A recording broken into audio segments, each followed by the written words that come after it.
एक कौन सी सब्जी होती है जो पितृपक्ष में ब्राह्मण को भोजन कराते समय नहीं बनाई जाती? एक तो कुमड़ा, दूसरा पत्ता गोभी, जो बंद गोभी होती है ना, वो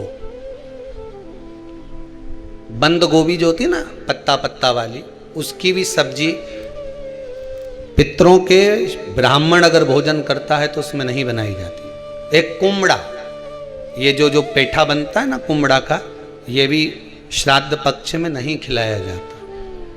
महाराज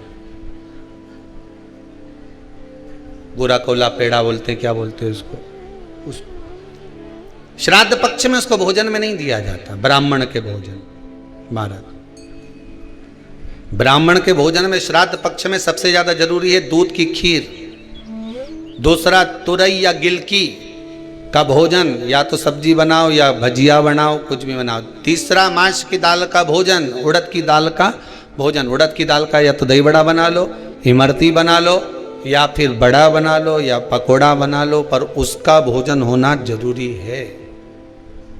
3 भाग दूध का भोजन आहूतों के हिस्से में चले जाता है, गिलकी और तुरई का भोजन पितरों के हिस्से में चले जाता है, मांस की दाल का भोजन, उड़द की दाल का भोजन प्रेतों के हिस्से में चले जाता है। इसलिए ये 3 भाग का भोजन ब्राह्मण जब श्राद्ध पक्ष का भोजन करे तो उसमें बनाना जरूरी।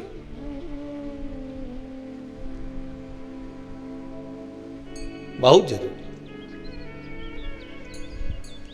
आपके यहां जब श्राद्ध हो भोजन अवश्य।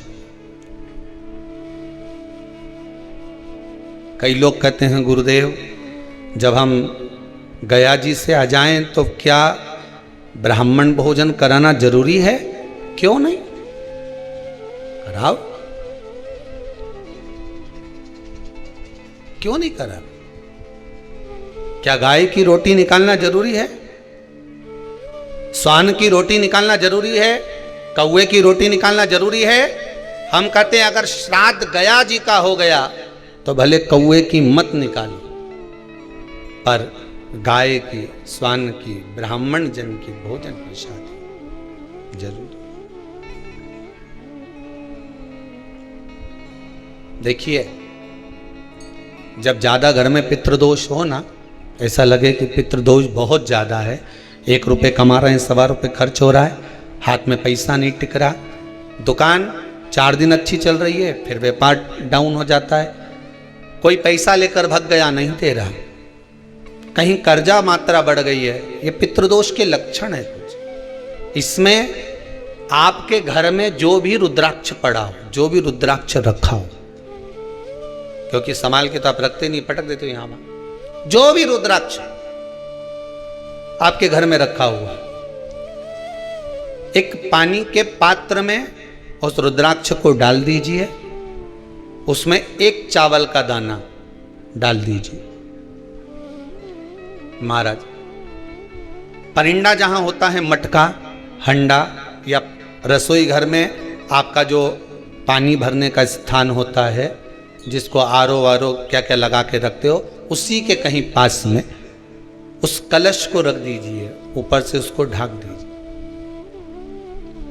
शाम के समय, सुबह रखा 10 बजे से 12 बजे के बीच में, शाम के समय प्रदोष काल में भगवान शंकर का नाम स्मरण कर कर, ओम नमः शिवाय बोलकर, श्री शिवाय नमस्तुभ्यम बोलकर, या महामृत्युंजय मंत्र का स्मरण कर कर, या गायत्री मंत्र का स्मरण कर कर, जो मंत्र आपकी बुद्धि में, विवेक में समाहित हो, उस मंत्र का नाम लेकर राम कृष्ण हरि जो बोल सकते हो, एक घी का दिया अवश्य प्रज्वलित करें, लंबी बाती का। कौन सी बाती का? फूल बत्ती का नहीं, गोल बत्ती का नहीं, लंबी बाती का। बत्ती का मुख दक्षिण की ओर, कहां पर होना चाहिए? दक्षिण की ओर, ना पूरब, ना पश्चिम, ना उत्तर। बत्ती का मुख कहां हो? दक्षिण की।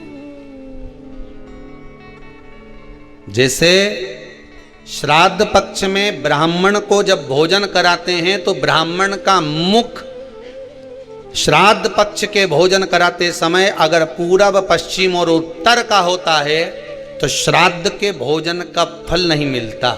उसका मुख दक्षिण का होता है तो हमारे घर के जितने भी पितर उस तिथि में गए होते हैं सबको उसका भाग मिल जाता है और पितृदोष समाप्त हो जाता है। इसलिए ब्राह्मण का मुख श्राद्ध पक्ष में भोजन कराते समय दक्षिण का होना चाहिए।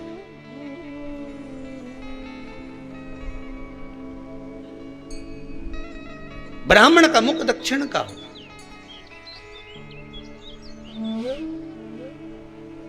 यहां तक शास्त्र कहता है महाराज, अगर गौ माता को श्राद्ध पक्ष में अगर भोजन दे रहे हो तो गाय का मुख अगर दक्षिण का है, गाय का, आपका मुख भले उत्तर का हो, गाय का मुख दक्षिण का हो, आपका मुख भले पूरा पश्चिम गाय का, गाय का मुख अगर दक्षिण में है, अगर आपने दक्षिण में गाय को खड़ी कर रखा है और दक्षिण में उसका मुख और आप भोजन दे रहे हो तो शास्त्र कहता है कि किसी पिंड की जरूरत नहीं पड़ती, गाय स्वतः कल्याण कर देती है। गौ माता स्वतः कल्याण, दक्षिण मुखी हो तो दिए की जो बाती का मुख कहां होना चाहिए? दक्षिण का। और दक्षिण का मुख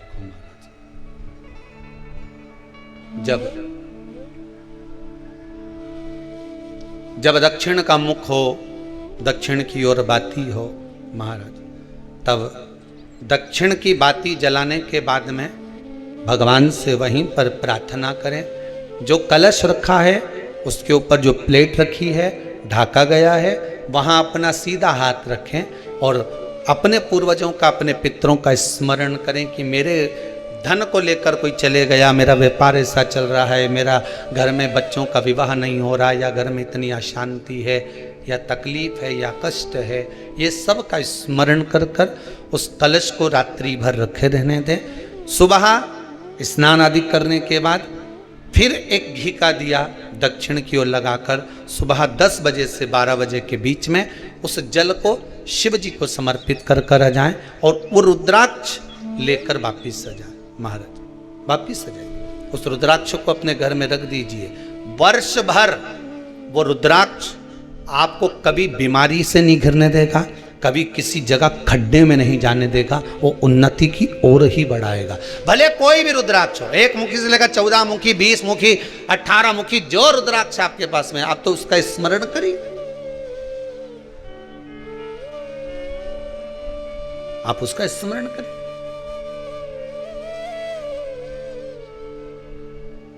रुद्राक्ष का जल शिव को समर्पित करिए। पितरों के जितने भी द्वार हैं, पितरों के जितने भी दरवाजे हैं, पितृलोक में जितने भी पितृ विराजमान होते हैं महाराज, ये सब शंकर के ऊपर चढ़े हुए जल का भाग ग्रहण करते हैं। शिव के ऊपर चढ़ा 33 कोटि देवताओं में से कोई एक देवता ऐसा बता दो जिसको काली तिल्ली चढ़ती हो, काली मिर्च चढ़ती हो, सारे वृक्षों की पत्तियां चढ़ती हों, सब तरह के पुष्प चढ़ते हों, दुर्वा भी चढ़ती हो, बेलपत्र भी चढ़ता हो, आँख का पुष्प भी चढ़ता हो, धतूरा भी चढ़ता हो, जिसको भांग आदि भी चढ़ती हो, तुलसी की मंजरी भी चढ़ती हो। तुलसी की मंजरी भी शंकर को चढ़ती, तुलसी का दल नहीं, मंजरी वो भी चढ़ती। 33 कोटि देवताओं में कोई ऐसा देवता बताओ, संपूर्ण सामग्री भगवान केवल एक है, देव अधिदेव महादेव, जिनको काली तिल भी चढ़ रही है, काली मिर्च भी चढ़ रही है, जिनको संपूर्ण सामग्री भगवान शिव को समर्पित हो रही, संपूर्ण यहां तक राई, सरसों, राई के दाने तक भगवान शंकर को चढ़ते हैं। 1.25 लाख दाने का प्रमाण है महाराज शंकर जी को समर्पित करने का। सरसों चढ़ती, राई चढ़ती महाराज, पुष्प, बेलपत्र, दुर्वा, जगह जगह के पुष्प शिव को समर्पित होते हैं।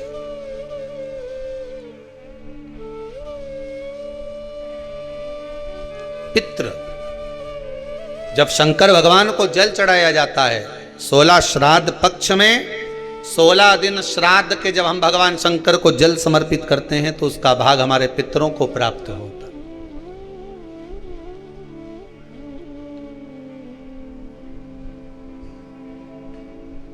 केवल 16 श्राद्ध के दिन ही ऐसे होते हैं जिसमें शंकर भगवान को जल में दूध मिलाकर चढ़ाने की जगह दूध भले 1 चम्मच चढ़ा रहे हो पर अलग से चढ़ाओ, कच्चा दूध अलग से चढ़ाओ, उसके बाद भले तुम जल चढ़ा दो, पर लोटे में जल में दूध मिलाकर 16 दिन श्राद्ध पक्ष में नहीं ले जाना। भले 1 चम्मच दूध लेकर जाओ, 1 कटोरी दूध लेकर जाओ, पर कच्चा दूध अलग से लेकर जाओ, शंकर भगवान को अलग से चढ़ाओ। क्योंकि 16 दिन श्राद्ध पक्ष के जब भगवान शंकर को दूध और जल चढ़ाया जाता है, वो हमारे पितरों के खाते में चला जाता है, हमारे पितरों को उसका भाग मिलता है। इसलिए शंकर भगवान को कच्चा दूध भी चढ़ाओ तो पानी में मिलाकर नहीं, एक अलग से 1 चम्मच ले जाओ, भले फिर शिव जी को चढ़ा दो, भले एक छोटा सा कटोरी में ले गए चढ़ा दिया, जल ले गए चढ़ा दिया, वो हमारे पूर्वजों को प्राप्त, वो हमारे पूर्वजों को प्राप्त होता है। जिस बालक बालिका का जॉब नहीं लग रहा हो, सर्विस नहीं लग रही हो, नौकरी नहीं लग रही हो, जगह जगह पहले करते थे जॉब अब छूट गई, 2 साल हो गए 3 साल हो गए सर्विस नहीं लग रही हो, बहुत प्रयास कर लिया हो, बहुत प्रयास, तो महाराज काली तिल्ली को पीस कर उसको जल के पात्र में डालकर अपने घर के मटका परिंडा पितरों का जो स्थान होता है, जलाशय होता है, उसके पास में एक पात्र में रख दीजिए। बेलपत्री या बट का पेड़ या पीपल का पेड़, इस वृक्ष के नीचे 1 रात्रि तक रखे रहने के बाद में दूसरे दिन अपनी कामना कर, जिनका जॉब नहीं लग रहा, सर्विस नहीं लग रही, नौकरी नहीं लग रही, या कहीं उलझने उत्पन्न हो रही है, उस व्यक्ति को हाथ में ले जाकर उस पात्र का जल, 3 वृक्ष पितरों के तुल्य हैं। कल की कथा में कहा था, पहला बेलपत्री का, दूसरा पीपल का, तीसरा बड का, ये 3 पितरों के तुल्य हैं। इन 3 में से किसी भी वृक्ष के नीचे उस काली तिल के जल को समर्पित कर दीजिए। महाराज बाबा चाहेगा, भोलेनाथ जी चाहेगा तो 3 महीने में कहीं ना कहीं योग बना ही देगा, ये पक्का। बाबा पर विश्वास रखो, शंकर भगवान पर भरोसा विश्वास रखकर आप कार्य करेंगे, क्यों ना हो।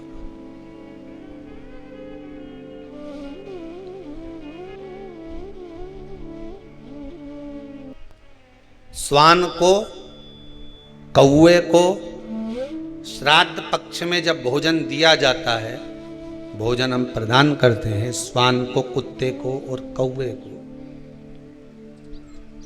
व्यक्ति के जीवन से 2 चीजें इनको भोजन देते समय चली जाती।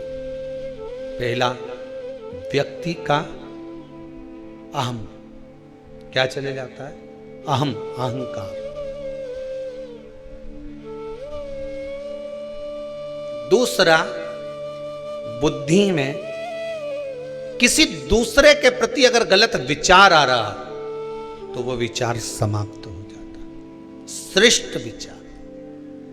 पहले हमारे हिंदू धर्म में एक नियम था पक्षियों को दाना देने का, था कि नहीं था, कि पक्षियों को लोग दाना देते। दाना देने का कारण बड़ी प्रसन्नता होती है। जब आप लोग कई पक्षियों को दाना देने जाओगे, ऐसे पटकोगे, पक्षी उड़ के आएंगे, खाएंगे, उड़ के जाएंगे, आप थोड़ा सा आगे बढ़ेंगे, फिर उड़ेंगे, बड़ी प्रसन्नता होती है। कारण क्या है? पक्षियों को दाने का हमारे हिंदू धर्म में प्रमाण क्यों कहा गया? उसका केवल एक कारण है कि हमारे भीतर जो किसी के प्रति बैर भाव होता है, हमारे भीतर किसी के प्रति कपट भाव होता है, पक्षी को दाना देते समय वो कपट, वो बैर भाव समाप्त हो जाता है। पक्षी को दाना देते।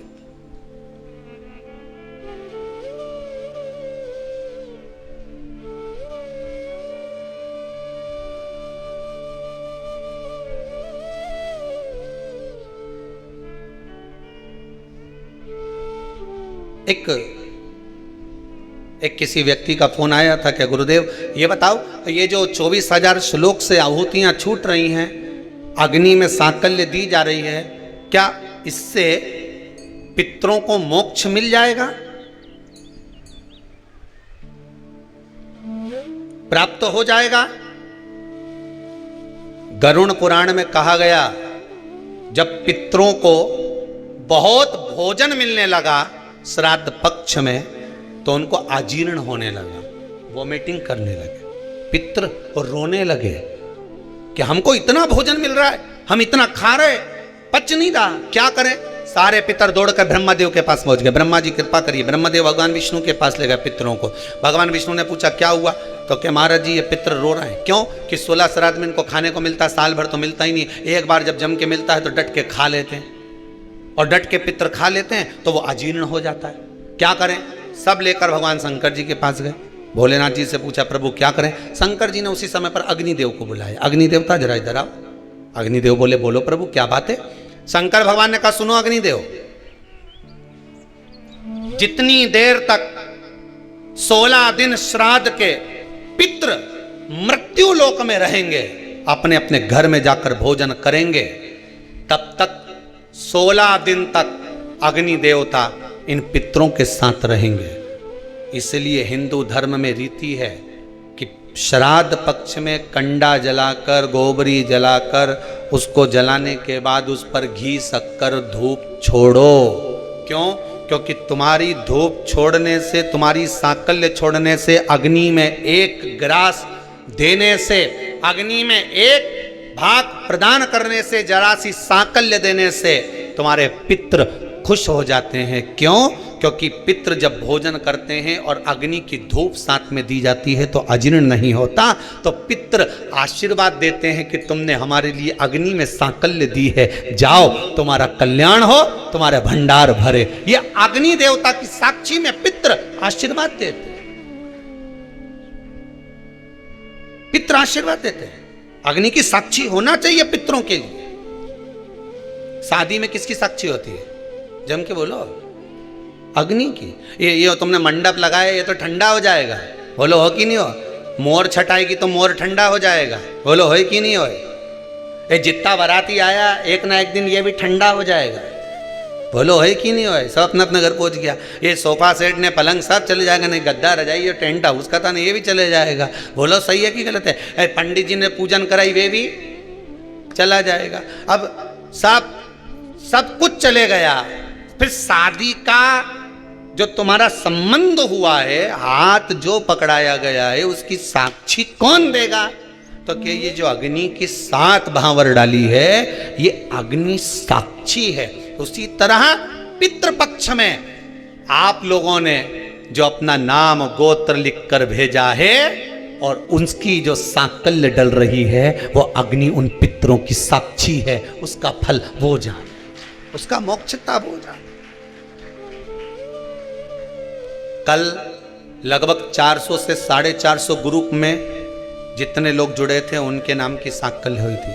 आज फिर 400 450 ग्रुपों को सूचना दी गई कि आपके नाम की आहुतियां चल रही हैं, जो नाम आपने भेजे थे।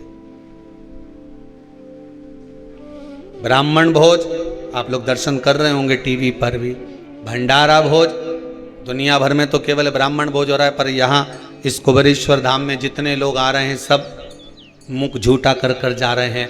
आपने जो दान दिया है, पुण्य करा है, सत्कर्म करा है, आपका अन्न भाग कम से कम आप अपनी आंखों से लगता हुआ देख तो रहे हैं। इसकी खुशी तो है आपको कि आप सत जगह पर लगा रहे हैं, उसका सत्कर्म में लग रहा है। प्रसन्नता का भाव होना चाहिए, एक आनंद की अनुभूति। और सबसे बड़ी बात तो यह है कि शिव के दरवाजे पर लगा रहे हो, शिव महापुराण में लगा रहे हो। पहले भी कथा में कहा, सब दूर किया हुआ मरने से पहले समाप्त हो जाएगा। जो व्रत करा, दान करा, पुण्य करा, सत्कर्म करा, वो सारा तुम्हारे मरने से पहले हो सकता है पाप कर्म कर दिया, किसी को गलत दृष्टि से देख लिया, झूठ बोल लिया, प्रपंच कर लिया, समाप्त हो जाएगा। पर शंकर के दरवाजे पर करा हुआ, शिव महापुराण में किया गया, कभी समाप्त नहीं होता। जो करा उसका 1000 गुना मृत्यु के समय पर प्राप्त हो जाता है। अंतिम क्षण हमें प्राप्त हो जाता है। अंतिम क्षण सहज नहीं है महाराज शिव महापुराण। ये यजमान कथा करा रहे हैं औरंगाबाद जलगांव से आकर। भगवान की कृपा है, पितरों का आशीर्वाद है, जो ये कथा मंडप में बैठकर कथा का रस स्वादन करा रहे। और आपको भी धन्यवाद देता हूँ जितने टीवी पर सुन रहे हैं, मोबाइल पर सुन रहे हैं या यहाँ बैठकर सुन रहे हैं, उनको भी धन्यवाद है। बाबा ने कृपा करी जो इस पितृ मोक्ष यज्ञ की परिक्रमा करने का आपको फल मिला। कुछ नहीं तो 11, 21, 51, 108 परिक्रमा लगा कर जाना, कहीं पितरों की मुक्ति का, मोक्ष का फल। स्मरण करने का मौका। आए हो तो लगा जा, ऑनलाइन सुन रहे हो तो घर से ही स्मरण की परिक्रमा लगा लो कि हमने कुबेरेश्वर धाम में जो हमारे पूर्वजों के नाम भेजे हैं उनकी स्मरण कर परिक्रमा कर। मोबाइल पर सुन रहे हो, मोबाइल पर स्मरण कर कर अपने पितरों की परिक्रमा का स्मरण कर। शिव का वास शंकर का,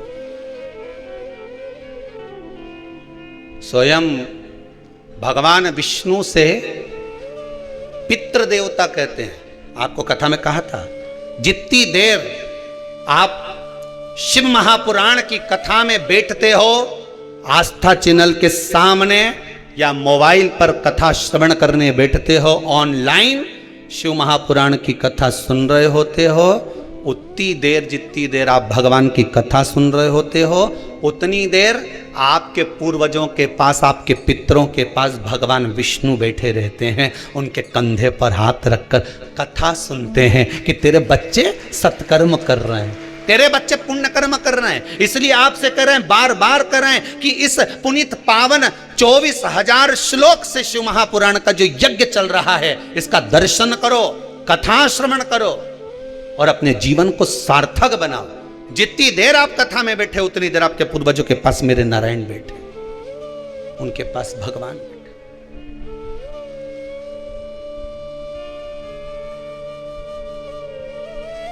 पितरों की कथा कहती है कि बेटों का जन्म, करुण पुराण कहती है कि बच्चों को जन्म क्यों दिया जाता है। उनको जन्म देने का कारण क्या है। जगतगुरु श्री शंकराचार्य जी ने भी यह प्रश्न रखा था अपने भक्तों के सामने।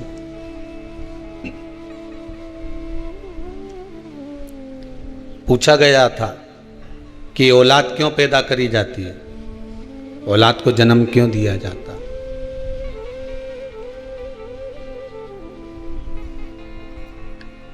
एक बार बड़ी सभा में जगतगुरु शंकराचार्य जी महाराज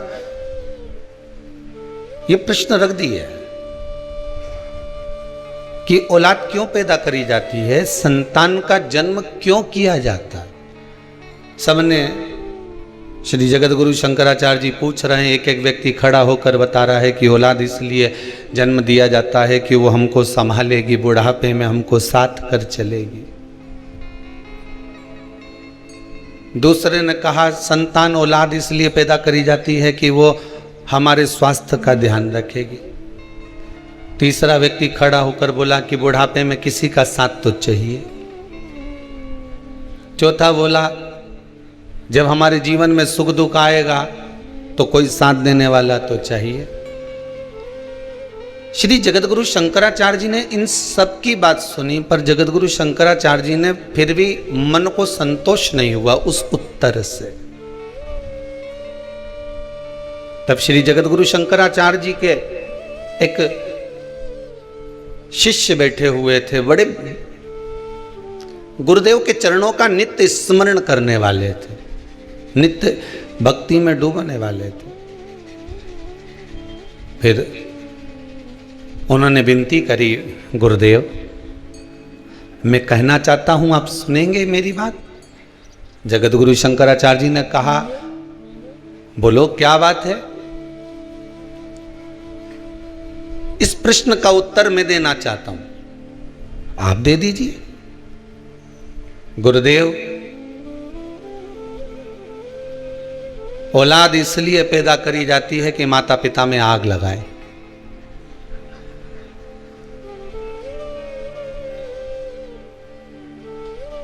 गरुण पुराण का सही मायना यही है, इसके सिवाय औलाद किसी काम की आई है।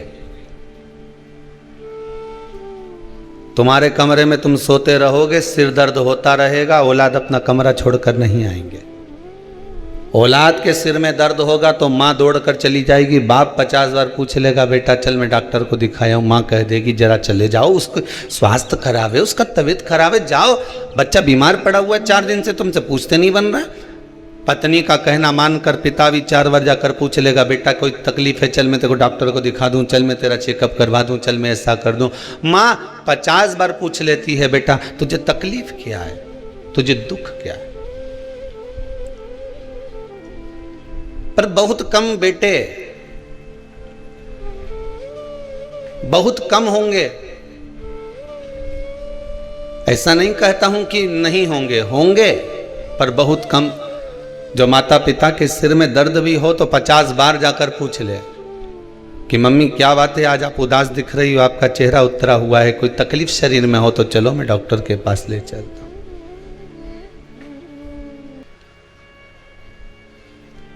सही मायना तो यही है कि औलाद इसलिए पैदा करी जाती है कि अंतिम समय में आग कौन लगाएगा।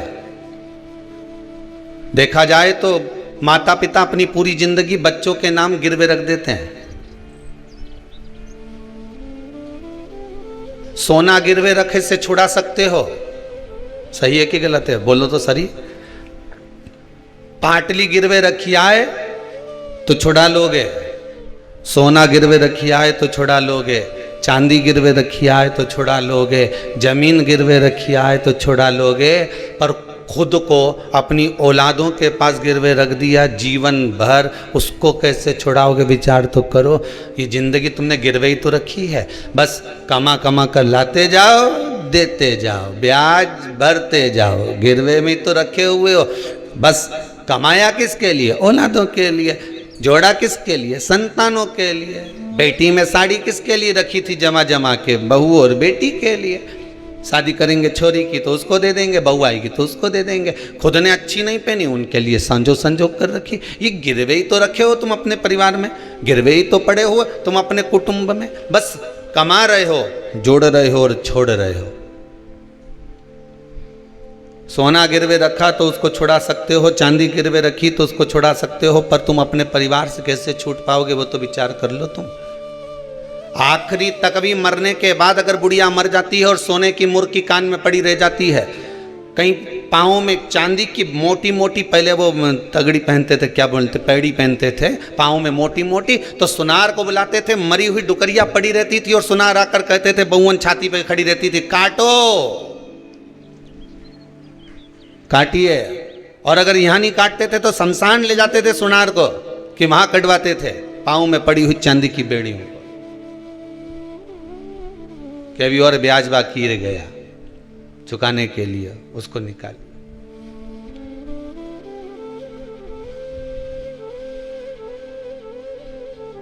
पूरी जिंदगी लगा दी आपने, पूरा जीवन, पूरा जीवन। अरे दिवाली का बम फटाका भी हमको बुद्धि देकर जाता है, बोलो सही है कि गलत है? दीपावली का बाजार करने कौन कौन जाता है? जरा हाथ तो उठाओ। और जितने लोग टीवी पर कथा सुन रहे हो, आप लोग भी तो दिवाली का बाजार करने जाते होगे। आस्था चैनल पर कथा श्रवण कर रहे हो तो दिवाली का बाजार तो करने जाते होगे। तो दिवाली का बाजार करने जाओ तो बच्चे को दीपावली के बाजार में क्या अच्छा लगता है? तो क्या ये फटाका दिलवा दो। बोले बोले कि नहीं बोले बच्चा? ये फटाका दिलवा दो, ये रस्सी बम दिलवाओ ने, सुतली बम दिलवाओ ने, माने ये वाला बम दिलवाओ ने मुझे, ये बुलेट बम दिलवाओ ने मुझे, फुलझड़ी दिलवाओ ने मुझे, ये रस्सी बम दिलवाओ। बच्चों को प्रिय लगता है। आप भी बड़े हो, आपको भी बाजार में लेने जाओ कभी कपड़ा कभी सामान, तो आखिरी में तुम फटाका लेकर आओ कि नहीं आओ? 500 का लाया, 1000 का लाया, 2000 का लाया, 400 का लाया, 200 का लाया, पर लाया तो सही। अरे बोलो तो सही, लाए कि नहीं लाए? कितनी उमंग से लाए, कितनी उत्साह से लाए। किस लिए लाए? कि पटाखा लाए हैं तो छोड़ेंगे। सही है कि गलत है? पटाखे लेकर आए हो तो छोड़ेंगे, इसको फोड़ेंगे, इसको छोड़ेंगे, सब मिलकर छोड़ेंगे। चलो अब फटाका लाए 500 का, 1000 का, 2000 का, 4000 का, और इतने सारा फटाका लेकर आए। अब फटाका छोड़ने का जब समय आया तो फिर फटाका तुम 500 रुपये का लेके आए थे न, रस्सी बम ने सुतली बम इतना महंगा लेकर आए थे, और फटाका जब इतना महंगा लेकर आए हो तो छोड़ो, छोड़ो कि नहीं छोड़ो तुम? अरे बोलो तो सही, छोड़ो ना। कैसे छोड़ो?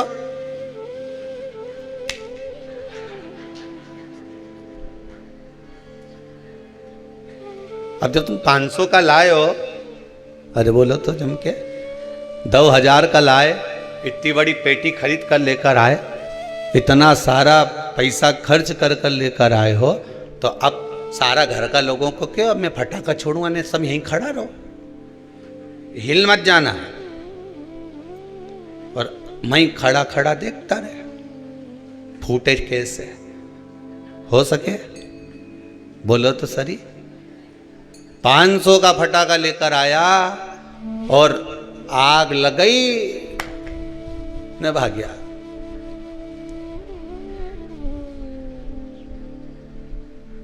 पांच 500 का फटाका लाया, आग लगाई और भागा। छोड़कर गया कि नहीं गया? अरे बोलो तो जम के, छोड़ा भागा। उसी तरह फटाके भी हमको ज्ञान देते हैं कि 500 का लेकर आया था ने आग लगा के 2 मिनट में भाग गया। अगर खड़ा रहता तो मुंडा काला होता कि नहीं होता? अरे बोलो तो सही है। और मुंडा तो मुंडा काला होता ने हाथ पैर का कई होता, ये तो राम जी जानता। भागना पड़ा छोड़कर। उसी तरह 500 का फटाका लाए, छोड़कर भागना पड़ा। बस एक निवेदन है, संसार में आए हो बहुत सी चीज़ें खरीदना पड़ेगी।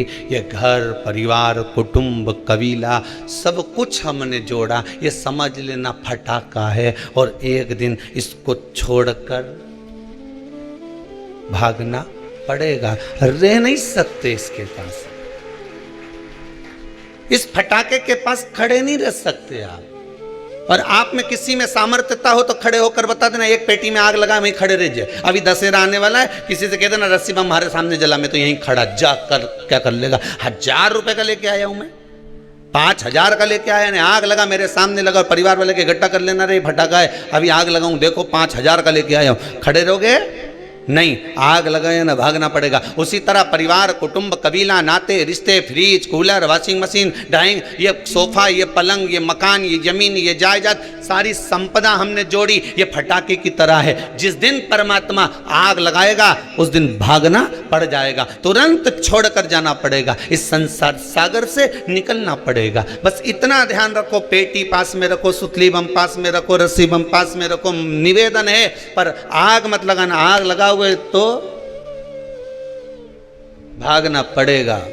रहो संसार में, रहो कुटुंब में, रहो परिवार में, नातों में रिश्तों में, कहीं देने की मना नहीं है, खूब रहो।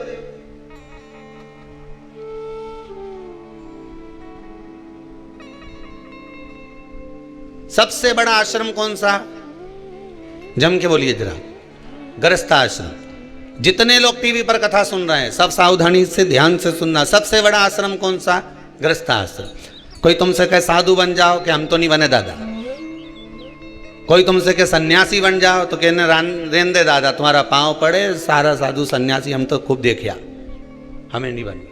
कोई बोले तुमसे साधक बन जाओ तो हमें वे भी नहीं बनना। कोई तुमसे कहे कि कोई तपस्वी बन जाओ, जोगी बन जाओ, सन्यासी बन जाओ तो कि हम तो वे भी नहीं बने दादा, हम तो घर में 2 रोटी बनाए खाएं। तो कोई तुमसे कहे कि नर्मदा के घाट पे जाके बैठ जाओ, रेन दे दादा, घर के बाहर बैठो तो बस योर वाला महाराज चिल्ला चिल्ला के बोले मत तुम क्योंकि नर्मदा के घाट बैठ जा, रहने दे तू। तो फिर कहीं का बोले कि गंगा के घाट पर जाकर बैठ जा, हम तो घर में भले मन चंगा कटोते में गंगा।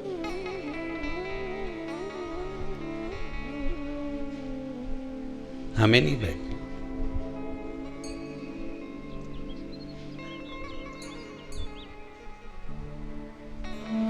फिर कहाँ रहोगे? तो कहा जैसे मीरा घर में रहती थी, नामदेव जी घर में रहते थे, रामकृष्ण परमहंस जी घर में रहते थे, संत तुकाराम जी घर में रहते थे, मुक्ताबाई घर में रहती थी, कर्माबाई घर में रहती थी। भगवान उसको मिला कि नहीं मिला? मिला ना। ऐसे ही हम भी घर में रहेंगे। घर में रहना कोई सरल बात है? अरे भैया माना कठिन है घर में रहना, पर घर में ही तो भगवान मिलेगा। यशोदा रानी को मिल गया, नंद बाबा को मिल गया, मेरे दशरथ जी महाराज को मिल गया, कौशल्या मैया को मिल गया, तो मुझे क्यों नहीं मिलेगा? मिलेगा तो मेरे ही घर में, क्यों नहीं मिल सकता? रहो घर में। बस इतना याद रखो। जैसे जैसे किसी एक सेठ जी के लड़के की शादी, सेठ जी ने कहा एक से बढ़कर एक आइटम आना चाहिए, बैंड देखो कहाँ का जोरदार है, कैसा वहां का बैंड जोरदार है, उसी को बुक करो। हलवाई कहाँ का जोरदार है, कैसा वहां का हलवाई जोरदार है, ओके बुक करो। बोलो सही है कि गलत है? जिसके यहाँ अच्छी शादी होती है खूब पैसा खर्च करे तो अच्छा अच्छा चुन चुन के लाए। तो किसी ने कह दिया साहब दूल्हा काय पे बैठेगा, तो कि घोड़ी पे बैठेगा, तो घोड़ी ढूंढो। तो कैसा घोड़ी, तो वो वहां की जोरदार थी साहब, ऐसी घोड़ी क्या जोरदार, दूल्हा ऊपर अगर बैठ जाए तो लगे कि दूल्हा। अगर शादी करो नहीं छोरा की तो घोड़ी तो उनंग की लाना सा। अच्छा ऐसा क्या हुआ घोड़ी में? अरे क्या जोरदार घोड़ी ने दूल्हा जब बैठे तो ऐसो लगे, नहीं तो शादी मत कर जो साहब, घोड़ी लाओ तो उनंग की लाना, घोड़ी लाओ तो उधर की लाना, नहीं तो तुम तो शादी मत करो छोरा की, इतना पैसा खर्च करो ने घोड़ी में क्यों लाओ। तो इतने में सेठ जी बोले चलो घोड़ी बुक करने चलते हैं। और सेठ जी गए, सेठानी गई और सब मिलके घर वहाँ पर जाके बात करी कि भैया तुम्हारे यहाँ घोड़ी है? कि हाँ है। तो शादी में दो क्या? तो क्यों नहीं देंगे, कितना पैसा लोगे? तो कि पैसे की बात तो बाद में हो जाएगी, कोई दिक्कत नहीं, ले जा, पर शर्त एक है। क्या? घोड़ी पे कौन बैठेगा? दूल्हे का बाप बोला मेरा छोरा बैठेगा। घोड़ी पे बैठने के लायक है कि नहीं? इतना में तो बाप के गुस्सा आ गया, बता घोड़ी पे तो दूल्हा ही बैठे नहीं, छोरा ही बैठे, बैठने के लायक है कि नहीं? जब उसका बाप इतना पैसे वाला तो छोरा भी तो पैसे वाला, क्यों नहीं बैठने के लायक है? नहीं, घोड़ी पे बैठने के लायक तो है, पर शर्त इतनी सी है कि मेरी जो घोड़ी है वो 3 बार उछलती है। यहां से चलेगी, दरवाजे पे पहुंचने से पहले 3 बार उछलेगी, एक बार धीरे से उछलेगी, दूल्हा समझ जाएगा अरे इतना तो हमारा छोरा समझदार है। दूसरी बार उछलेगी, थोड़ी दम के उछलेगी, इतना भी समझ जाए। इतने में तीसरी बार जब उछलेगी ना, फिर तो हमारे भी बस की नहीं रहे। फिर छोरा का फर्ज है कि जैसे उछले वैसे कूद जा, और नहीं कूदा तो इसके बाद जब वो घसीट के ले जाए नहीं और जगह जगह से दोची पड़े, फिर हमारी गारंटी नहीं है। अब बोलो तुम्हें घोड़ी चाहिए कि नहीं चाहिए? तो क्या साहब हम फोन पे बता देंगे, हम घरे जा ही रिया। अब घर जाके इनने विचार करा तो सारा रिश्तेदार मिलने आया, तुम तो साहब माँ गए थे घोड़ी बुक करने के लिए। हाँ साहब, तो क्यों नहीं करी? जब तक घोड़ी नहीं करो नहीं तो शादी मत कर, जो घोड़ी होए तो वहीं की होए। अभी कई की घोड़ी साहब 3 बार उछके, और आखिरी बार उछले जब तो कूदना पड़ेगा, नहीं कूदो तो फिर वो तो जगह जगह से घसीट दे, पूरा सत्यानाश मिला दे वह घोड़ी। नहीं साहब, घोड़ी करो तो वहीं की करो। सारा पत्नी ने भी कह दिया जी कर लो ना, घोड़ी करने में क्या जाने, कर तो लो, पर वो उछके 3 बार, और 3 बार उछलने में, और तीसरी बार समझदार होगा तो कूद जाएगा। पहले छोरा से पूछ लो कूदे कि नहीं कूदे। तीसरी बार में अगर ये कूद जाए तो मेरे को घोड़ी करने में दिक्कत नहीं है, इससे पूछो पहले छोरा से। तो छोरा से पूछा क्यों रे, थारी शादी करे ने घोड़ी पे तुझे बिठाए ने, तीसरी बार में कूद ही जाएगा हो? अब ये तो बोल दिया कि हो, और ये के जो घोड़ी पे बिठाया ने तीसरी बार में, पहली बार में तो जो कूदी तो ये बड़ा अच्छा लगा, कहीं उछली जोरदार, और दूसरी बार में जो उछली तो बापड़ा गिरता गिरता बच्चिया फिर भी दम से, और तीसरी बार में तो घोड़ी जो उछली तो कूदिया नहीं पड़ा, नहीं कूदा तो घोड़ी ने के पाँव में फंसा लिया, और फंसा के जो लई ने दौड़ी ने सब दूर से घसा पसा कर दिया पूरा, सब दूर से। अब तो पहचान में नहीं आया कि यह दूल्हा है कि बावर्ची है, पहचान में नहीं आया। बस ये घोड़ी की कथा नहीं, ये अपनी कथा है। गृहस्थ आश्रम में चलते चलते सबको घोड़ी पर बैठना है। 3 बार घोड़ी उछलती है, बचपन, जवानी और अधेड़ी। जिसने अधेड़ी तक संभल लिया बुढ़ापा सवर गया। बचपन में उछलेगी घोड़ी, तब थोड़ा संभलना है। बचपन में माँ बाप संभाल लेंगे, बेटा गलत तो नहीं जा रहा, गलत संगत में तो नहीं पड़ रहा, संभलना है। जवानी आएगी घोड़ी उछलेगी। अभी तो हम कॉलेज में पढ़ रहे हैं, तो क्या फेसबुक पे बात नहीं करे?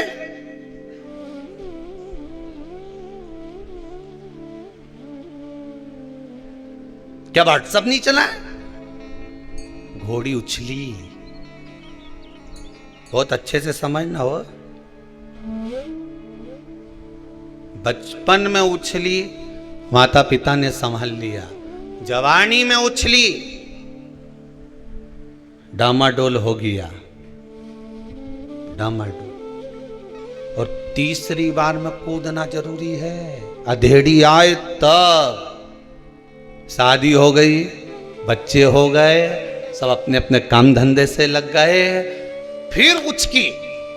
बस जब बच्चे काम से लग गए, परिवार सही हो गया, धन दौलत तुमने कमा कर दे दिया, सत्ता ला कर दे दी, सबको सब लायक कर दिया, अब तुम्हारा फर्ज है कि घोड़ी से उचक जाओ, चलो परमात्मा की ओर। तीसरे नंबर पर जब घोड़ी उचके, सब अपनी अपनी जगह सेटल हो जाएं, सब अपनी अपनी जगह काम पर लग जाएं, तो उचक कर परमात्मा के पास चले जाना, उचक कर भगवान की शरणागति में चले जाना, शिव के चरणों में जाकर बैठ जाना, भगवान की भक्ति में जाकर बैठ जाना। और अगर नहीं बैठे तो घोड़ी रपेटना जानती है, अर्थात अधेड़ी अगर बेकार हो गई, बुढ़ापा बिगड़ जाएगा। बुढ़ापा बेकार हो गया तो अगला जन्म बिगड़ जाएगा।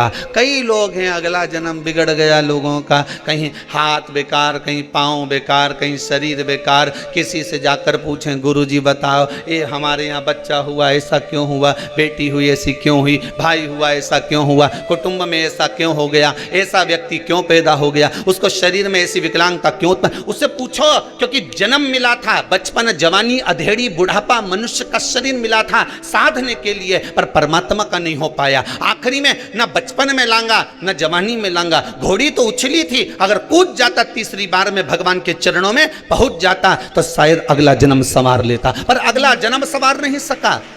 परमात्मा ने बारंबार मौका दिया। ऐसा कोई मनुष्य पैदा नहीं हुआ संसार में, चाहे राजा हो, रंक हो, भिखारी हो, चाहे ब्राह्मण, संत, साधु, सन्यासी, तपस्वी, साधक, उपासक, कोई भिक्षुक, कोई भिखारी, कोई राजा, कोई सांसारिक मनुष्य, कोई गृहस्थ आश्रम में रहने वाला, कोई घर में रहने वाला व्यक्ति, हर एक व्यक्ति को मेरा भोलेनाथ एक मौका जरूर देता है। किसी व्यक्ति से उसको एक बार जोड़ देता है कि मैंने तुझे मौका दिया है, इससे जुड़ जाना और जुड़ने के बाद तेरी जिंदगी संवार लेना। इस व्यक्ति से मैंने तुझे जोड़ा है, तेरे विश्वास से तुझे जोड़ा है। भगवान शंकर, मेरा भोलेनाथ, मेरा राम, मेरा कृष्ण, मेरा परमात्मा संसार के हर मनुष्य को, चाहे वो कोई मंत्री हो, संतरी हो, गृहस्थी हो, चाहे भिखारी हो, चाहे कोई किसी भी धर्म का, किसी भी वर्ण का, किसी भी गोत्र का हो, हर व्यक्ति को, चाहे छोरा हो चाहे छोरी हो, चाहे व्यक्ति हो, हर व्यक्ति को भगवान एक बार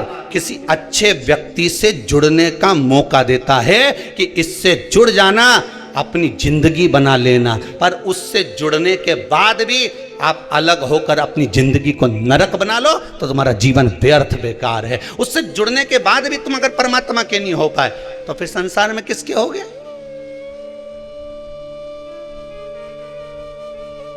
जन्म लेने वाले मनुष्य को भगवान एक मौका जरूर देता कि अपनी जिंदगी संवार ले। अभी तुझे मौका है, मैंने तुझे कहां से लाकर, किस भूमि से लाकर, किस जगह छोड़ा था, किस जगह से लाकर किस व्यक्ति के पास छोड़ा था। उस व्यक्ति के पास रहकर तू अपना जीवन बना सकता था, पर तूने अपना जीवन नहीं बनाया।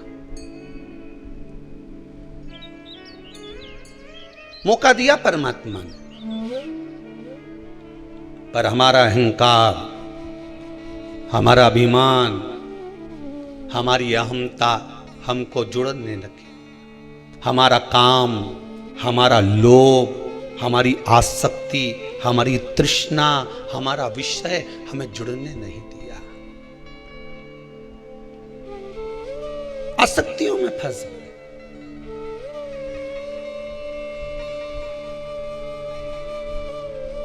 परमात्मा अगर किसी का काम कर देता है तो दुनिया के लोग परमात्मा का गुणगान गाते हैं। वो लोग गाए कि नहीं गाए? अरे बोलो तो सही, गाए नहीं? जितने लोग आस्था पर कथा सुन रहे हो, मोबाइल पर कथा सुन रहे हो, फेसबुक यूट्यूब पर कथा श्रवण कर रहे हो, मैं सभी श्रोता भाई बहनों को बहुत बहुत धन्यवाद देना चाहूंगा। बहुत बहुत साधु बात है साहब। टीवी पर सुनने वाले तो कथा टीवी पर सुन रहे हैं, तो भी अगर फेसबुक और मोबाइल पर लोग कथा सुन रहे हैं तो 40-40 हजार लोग केवल मोबाइल पर कथा श्रवण कर रहे हैं। उनको नमन करता हूं, आपके विश्वास को, आपकी श्रद्धा को नमन करता हूं। कल कार्यकर्ता बता रहे थे गुरुदेव 40,000 लोग तो केवल यूट्यूब पर कथा कर स्वादन श्रवण कर रहे हैं। मैं आपकी श्रद्धा, आपके विश्वास को नमन करता हूं।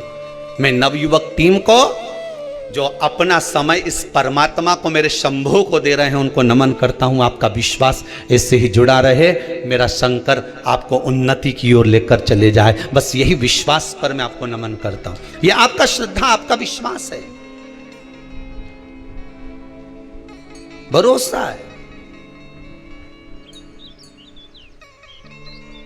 एक मौका परमात्मा जरूर देगा आपको, आप हारना मत। आज दिल्ली से एक माताजी आई हुई थी, वो कह रही थी गुरुजी मैं पिछली बार अपने बेटे को लेकर आई थी, उसका एक एग्जाम नहीं निकल रहा था और वो उस कहाँ गई, वो बैठी होंगी कहीं ना कहीं, खड़ी होइए जरा, माइक दीजिए जरा।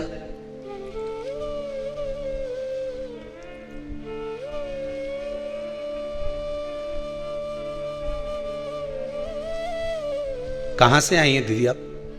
चालू करिए उसको। कहाँ से आई हैं? चालू है, चालू दे दो। दिल्ली से आई। दिल्ली में कहाँ रह रहे हैं? दिल्ली में सादरा। कैसे आना हुआ आपका? मैं उस पे आई थी शिवरात्रि, श्रावणी शिवरात्रि पे आई थी। उसके एक पेपर नहीं निकल पा रहा था फाइनल का जी। मैंने वो पूजन करवाया और पशुपतिनाथ का व्रत रखा जी। आपके बताए हुए सारे उपाय करे मैंने, वो पास हो गया। मैं बहुत बहुत धन्यवाद देने आई हूँ गुरु जी, बहुत बहुत धन्यवाद देने आई हूँ बाबा जी, बाबा की कृपा। आज एक दिल्ली से और भाई आए हुए हैं, वो अभी रास्ते में हमसे कह रहे थे गुरुदेव मेरे बेटे का जॉब नहीं लग रहा था। कहाँ है वो? कहाँ बैठे हैं? मेरे बेटे का जॉब नहीं लग रहा था गुरुदेव, पर बाबा की कृपा ऐसी हुई, उनको धन्यवाद देने के लिए हम आए। कहाँ है? कोई दिख रहा है? कहाँ गए? दिल्ली वाले जो आए हुए थे गए होंगे शायद। बेटे का जॉब नहीं लग रहा था गुरुदेव, बड़ी कृपा करिए बाबा। शंकर करुणा सागर है, उसकी दया के बिना संसार में कुछ नहीं हो सकता। आज एक माता जी आई थी, कह रही थी गुरुदेव बेटे की शादी के लिए इतने परेशान हो गए, इतने परेशान हो गए, इतने परेशान हो गए। कहाँ गई वो? कहाँ से? धार से थी, कहाँ से थी?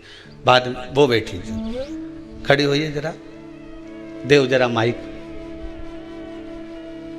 इतनी खुश थी कि आंख में आंसू भर गए। ऐसी माता को भी मैं धन्यवाद देता हूँ साहब। सब जगह से जब हार गए, अंत में शंभू की शरण में गए और बाबा ने अगर हाथ पकड़ा तो इससे बढ़कर खुशी और क्या हो सकती है? जरा विचार करिएगा। कहाँ से आई हैं माँ आप? राऊ से, इंदौर से। इंदौर राऊ से आए हैं। बहुत परेशान हो गए थे गुरुजी, मतलब रिश्ता बनते बनते फिर टूट जाता था। अब बाबा ने कर दिया। 3-4 बार ऐसा हुआ, फिर मैंने ना आपके उपाय करे और पशुपतिनाथ का व्रत करा। जय हो पशुपतिनाथ की। हो गया ना? दूसरे ही सोमवार को रिश्ता पक्का हो गया और अब शादी भी हो गई। जय हो भोलेनाथ जी की जय हो। बैठिए बैठिए। बहुत बहुत धन्यवाद प्रभु जी। एक अहमदाबाद से कोई आए हुए हैं, बड़ा सुंदर व्याख्यान कर रहे थे। अहमदाबाद वाले कहाँ हैं? खड़े होइए जरा,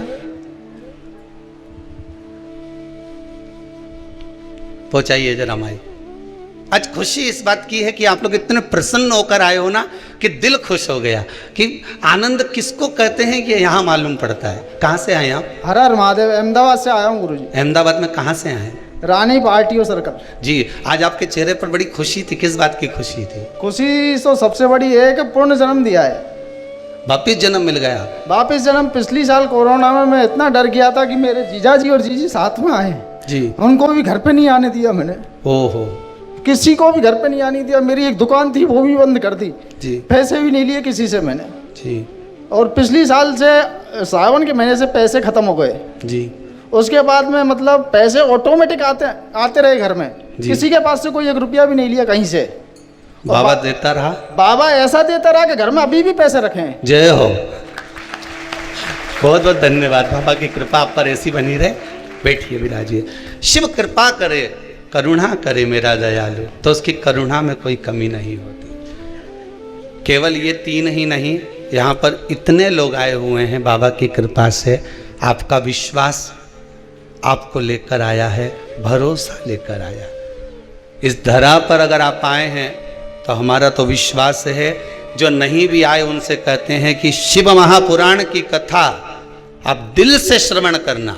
जो नवयुवक बच्चे हैं, कंपटीशन एग्जाम में बैठ रहे हैं, इंटरव्यू देने जा रहे हैं, नौकरी के लिए जा रहे हैं, मैं उनसे भी कहूंगा बेटा एक बार इस शिव महापुराण की कथा को भले मोबाइल पर सुनो, टीवी पर सुनो, अपने घर पर बैठकर सुनो, चाहे कहीं पर भी बैठकर सुनो, पर इस पितृ मोक्ष शिव महापुराण की कथा को एक बार जरूर सुनना। तो काल सर्प दोष, पितृ दोष, आहूत दोष, वासुक दोष, सारे दोष मिट जाएंगे और तेरा जॉब जरूर लगेगा। तू पास होगा, उत्तीर्ण होगा, अग्रण्य बढ़ेगा, चिंता मत करना। तो बाबा पर विश्वास रखकर आगे बढ़, बस शंभु का नाम लेकर। भगवान स्वयं कथा कह रही है कि परमात्मा एक मौका देता है आपको जुड़ने का। अगर आप जुड़ गए तो परमात्मा आपको ले जाकर कहीं अच्छी जगह छोड़ देता है, अच्छी जगह।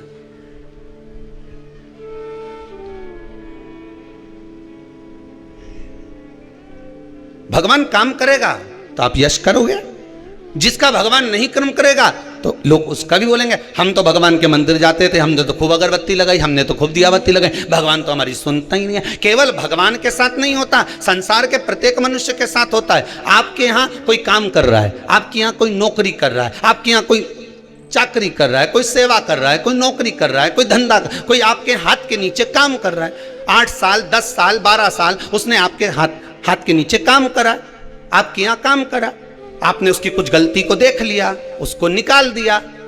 अब वो व्यक्ति जिसको निकाला है तुमने, वो तुम्हारी बड़ाई करेगा कि बुराई करेगा?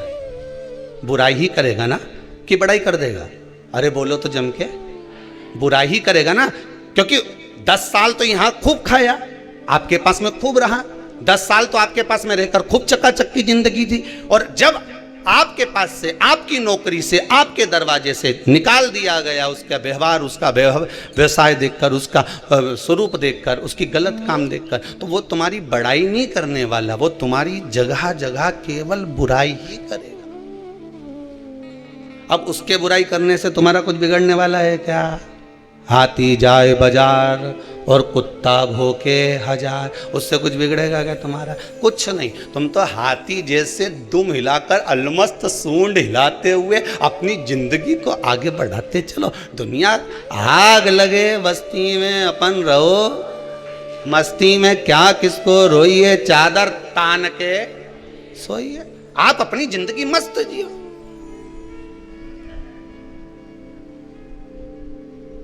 दुकान किस किस की है? हाथ उठाओ जरा, जिन जिन की दुकान है, बस धर लो। जितने आस्था पर कथा सुन रहे हो, दुकान तुम्हारी भी होगी ना। दुकान में कांटा और बाट रेक ही नहीं रहे। कांटा मतलब तराजू, और बाट, कांटा और बाट रेक ही नहीं रहे। अगर कांटा ही कांटा रख लो तो, अरे बोलो जम के, काम चले नहीं। और बाटी बाट रख लो तो कहीं माटा फोड़े? अरे बोलो तो सही, कांटा होगा तो बाट भी होगा। बोलो सही है कि गलत है? उसी तरह जिंदगी में कांटे होंगे तो थोड़ा बाट करना। बाट मतलब इंतजार, सुख मिलेगा जरूर, मतलब तोले हुआ कुछ भाग मिलेगा जरूर। कांटा होगा तो बाट रखे ना पड़ेगा। बाट मतलब इंतजार रखना पड़ेगा। जिंदगी में कांटे तो दुनिया के लोग बोएंगे, बहुत कांटे चुभाएंगे, पाँव में चुभाने के लिए आएंगे, पर थोड़ा सा इंतजार करना। इंतजार मतलब बाट जोना, इंतजार करना, थोड़ी प्रतीक्षा करना, भगवान पर विश्वास रखना, भरोसा रखना और दृढ़ता रखना। तो जैसे कांटे पर बाट रखाता है तो वस्तु तुला जाती है, उसी तरह जिंदगी में कांटे बोने वाले कांटे बोएंगे, पर बाट जो कर चलना, इंतजार कर कर चलना, तो कुछ ना कुछ तुला कर तेरा भी जीवन सार्थक हो सकता है। कांटा होगा तो बाट होगा। अकेला बाट किसी काम का नहीं होता और अकेला कांटा किसी काम का नहीं होता।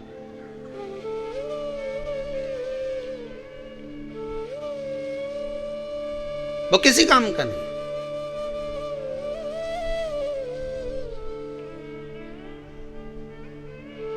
दुनिया के लोग बहुत कहेंगे खूब कथा सुनती थी, खूब जरा सा दुख आया कि दुनिया के लोग उंगली उठाना चालू कर देंगे। तुम घबराना मती। हाँ सुनती थी, और खजूर वाली चोटी बना के जाना, ले सुनू मैं तो जा।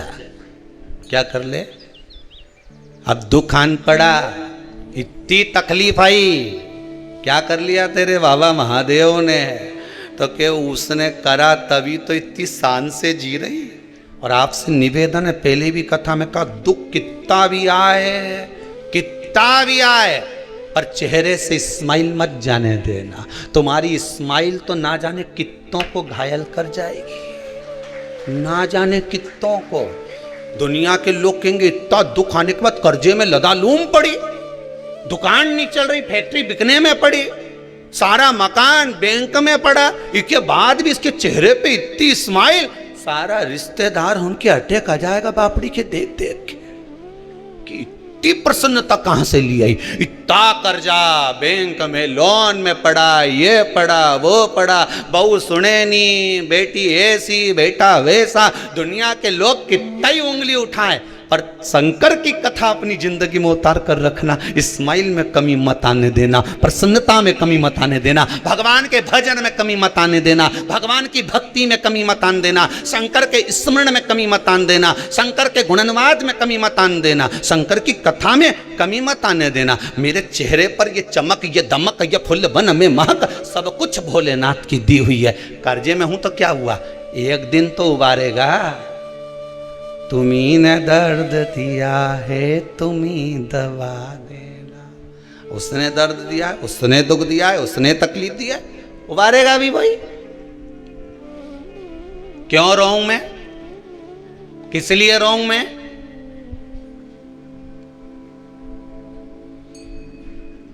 गुरु जी मेरी जमीन पे कब्जा कर लिया। ओहो, तेरे मन पे तो नहीं करा, काय पे करा है? जम के बोलिए, जमीन पर। गुरुजी मुझे बताया ही नहीं, रजिस्ट्री करा ली।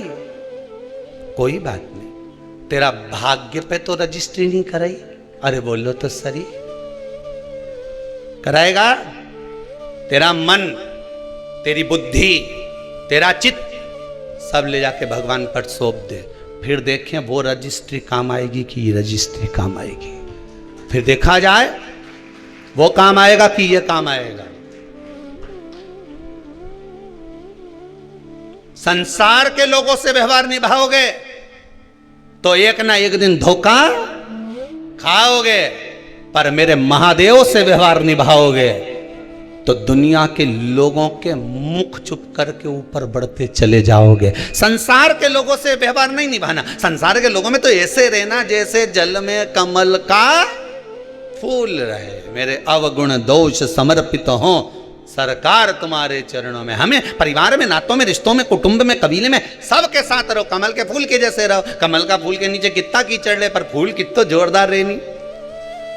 ओके, देखते से तोड़ने का मन करे, जो तोड़ने जाए वो पहले कीचड़ में धस जाए, जब पहले धस। कमल के फूल के तोड़ने जाए। भगवान कहते हैं मेरा भक्त जो मेरा स्मरण करता है, मेरे शंकर कहते हैं जो मेरे मंत्र में डूबा रहता है, जो शिव महापुराण में हमेशा डूबा रहता है। रात को भी मन नहीं लग रहा तो मोबाइल में कथा सुनने बैठ गए, दिन में मन नहीं लग रहा तो कथा सुनने बैठ गए। अभी 2-4-8 दिन नहीं आई ना तो लोगों की नींद नहीं आई। शिवर वाला महाराज कब कथा सुनाएगा, राम जी कब कथा आएगी। तो हमारे कार्यकर्ता बोले यहाँ से ऑफिस में से कि और भी तो आ रही कथा, वो सुन लो। नहीं, शिवर वाला कब आएगा? नहीं तो कथा सुनो, मना नहीं, पर मन नहीं लगे। खानो नहीं भावे मन, पीनो नहीं भावे रे। कल एक माता जी ने लिख के भेजा है, क्या नाम है, रामेती बाई लिख के भेजी है रतलाम से। गुरु जी को धन्यवाद देना। अगर श्राद्ध में कथा नहीं आती तो मुझे पूड़ी और खीर भी नहीं भाती। धन्य है रामेती बाई थारे।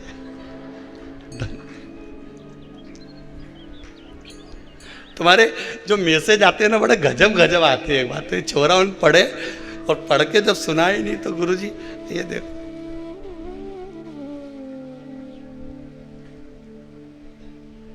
एक तो दादा हमें तो लिखना नहीं आया, नहीं तो हम ऐसे टाइप कर करके भेज दे। अब माला जपे कि टाइप करें यही समझ में नहीं आता। अब तो तुम्हें नहीं तो हम भी भेज देते हैं, हारी रामेती भाई बिल्कुल सही बोली रे तू तो चित्त धरा है। भजन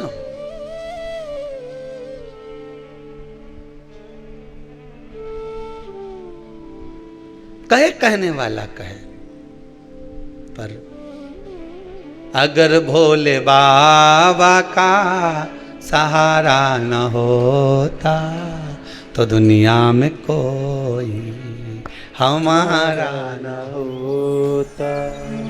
कौन होता हमारा? शंकर नहीं होता। 2 साल से ये कोरोना चल रहा है और 2 साल से ये शिव महापुराण ऐसी चल रही है कि कोरोना और पुराण का जंग चल रहा है। शंकर का और कोरोना महामारी का जंग चल रहा है। जैसे वो अहमदाबाद वाले बोले, ऐसे कई लोग आकर बोले कि हमारा विश्वास जीता है। घर के लोगों को तो हॉस्पिटल में आने नहीं दिया, पर पत्नी ने कह दिया था चिंता मत करना। मैंने शिव महापुराण की कथा सुनी और महाराज छाती ठोक ठोक के सियोर वाला कि विश्वास करो, विश्वास। जितना सियोर वाले महाराज पर भरोसा मत करना। सियोर वाले महाराज का क्या भरोसा, हम तो मनुष्य हैं। और ना यहां पर किसी को भभूति मिलती है, ना कोई बेल मिलती है इस कुबेरेश्वर धाम में। ना अभी भोलेनाथ जी बैठे हैं, यहां तो केवल कंकर और शंकर है। ना यहां बेल, ना भभूति, ना कोई मंत्र, ना कोई तंत्र, ना कोई विद्या। बस आओ ने अपने हाथ से पूड़ी सब्जी बनाओ, खाओ ने जाओ।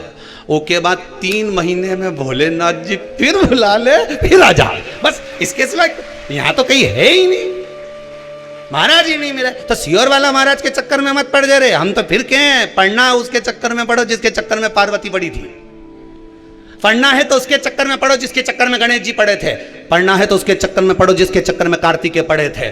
उसके चक्कर में रिद्धि सिद्धि पड़ी, उसके चक्कर में अष्ट सिद्धियां नवनिधियां सब पड़ गई। और वो देवाधिदेव महादेव के चरणों में जो चले गया वो महादेव का हो गया। तुम किसी के चक्कर में मत पड़ना, एक रत्ती का मत पड़ना। कहीं नहीं जाऊं मैं तो बस केवल देव अधिदेव महादेव का भजन करूं।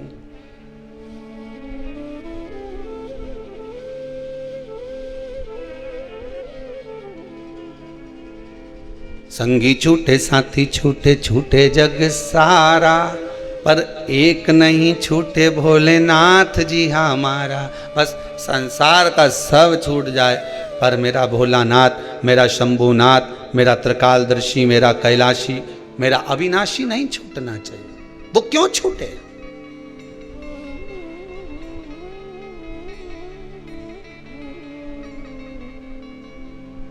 संसार का व्यक्ति पीछे पड़ा हुआ है। हाँ, हमारा बुढ़ापा कैसे निकलेगा, हमारे बच्चे नहीं होंगे तो हमारे को वो आग कौन देगा। अभी शंकराचार्य जी का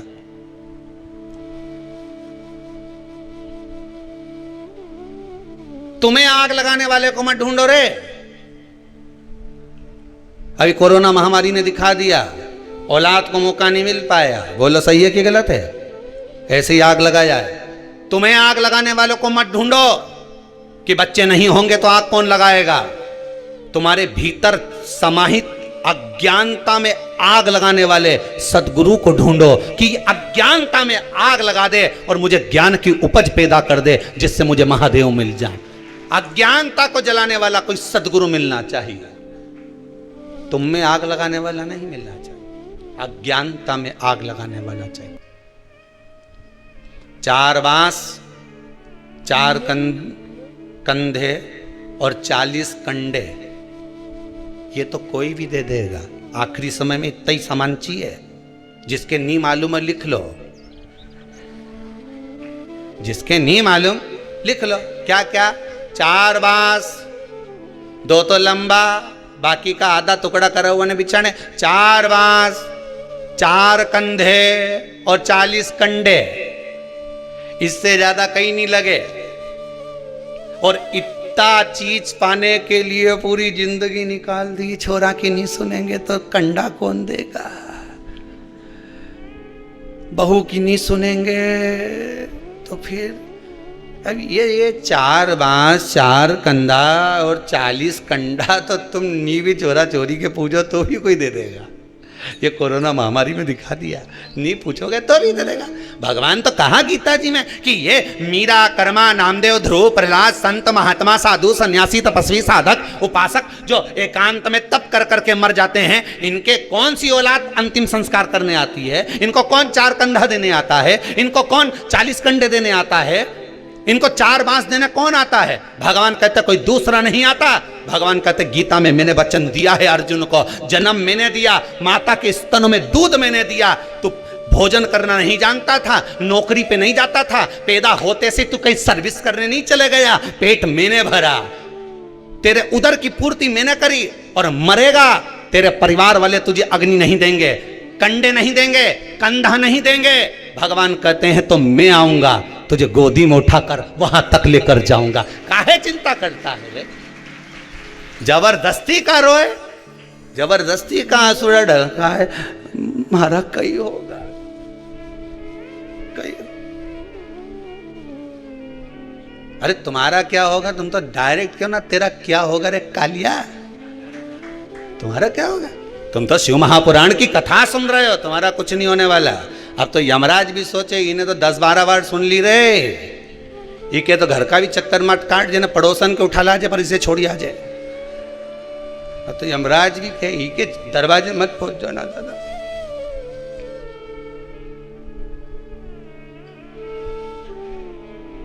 यमराज बनावे बंदी और काया हो गई गंदी, मेरे प्राण छूटे भोलेनाथ तो तू नंदी लेकर।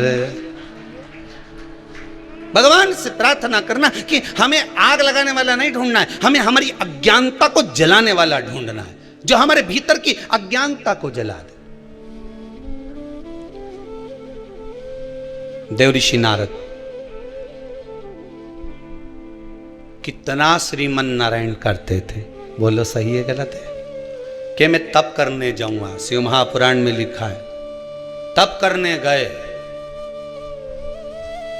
अहंकार बढ़ गया, जिसको देव अधिदेव महादेव नहीं जीत पाए उस कामदेव को मैंने जीता। यह अज्ञानता नहीं तो क्या?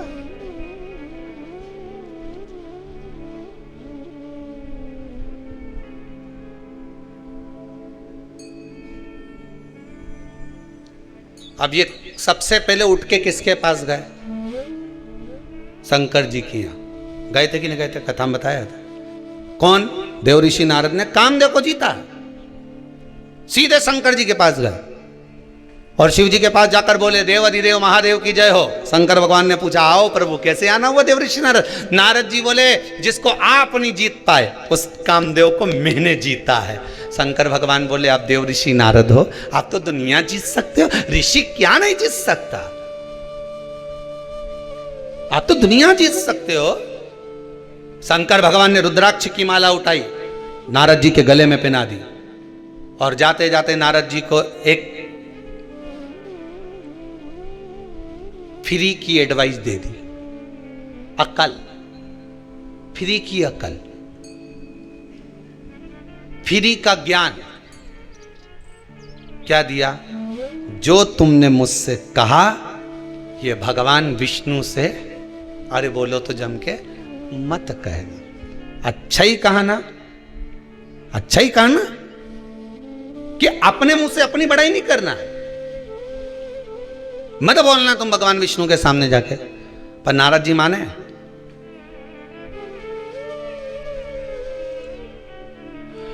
फ्री की चाय बटे तो भीड़ लग जाए रे, बोलो सही है कि गलत है? और मैं लिखा रे फ्री की चाय तो थोड़ा तुम कई पी रहा हो, यहाँ होटल पे अंदर फ्री में, बोलो सही है कि गलत है? फ्री की कचौड़ी बटे तो अरे बोलो जम के भीड़ लग जाए। फ्री का कम्बल बटे तो ये सो जोरदार कम्बल, कहीं जोरदार। कितना का लिया? फ्री में मिल रही है, चले जा।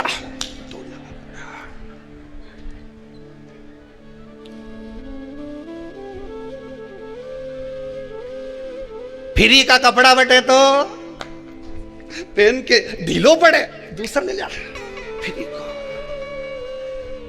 फ्री की चाय बटे तो लोग लूट लें, फ्री का कम्बल बटे तो लूट लें, पर फ्री की अकल बटे तो कहां जाए? गुरु माता पिता फ्री में ही अकल देख नहीं दे। अरे बोलो तो जम के कि का पैसा ले, गुरु पैसा ले, फ्री में अकल दे। गुरु माता और पिता फ्री में ज्ञान देता है, इसके बाद भी लोग नहीं लेते। गुरु समझाता है मत पड़ झूठ के चक्कर में, मत पड़ या छोरी के चक्कर में, मत पड़ या छोरा के चक्कर में, मत पड़ इस चक्कर में। झूठ और प्रपंच जिंदगी बर्बाद कर देगा तेरा। कितना झूठ बोलेगा, एक के बाद एक झूठ बोलेगा और जीवन नरक कर लेगा तेरा। गुरुजी हमेशा फ्री में ज्ञान दे तो लोगों को अच्छा नहीं लगे, फ्री की चाय अच्छी लगे, पर अक्ल माता रोज के बेटा देख गलत संगत में मत पड़ जाए। उसके साथ क्यों रे, वो गलत है। माँ समझाए, बेचारी फ्री की अकल दे तो नहीं समझ में आए। और जब वही अकल में पैसा लगे फिर वकील के यहाँ जाए, साहब पीछा छुड़ा तुम्हारा, वो जगदम्बा हमारा रोज का प्राण खाए, पीछा छुड़ा दो। और जब फ्री में माँ कहती थी कि सिर मत चढ़ा, तो हमारी घरवाली हमारे सिर नहीं चढ़ाऊ। अब वकील के यहाँ पैसा दे रहा, 20, 5, 10, 15, साहब पीछा छुड़ा दो। अब अकल का पैसा लग रहा है, बुद्धि का।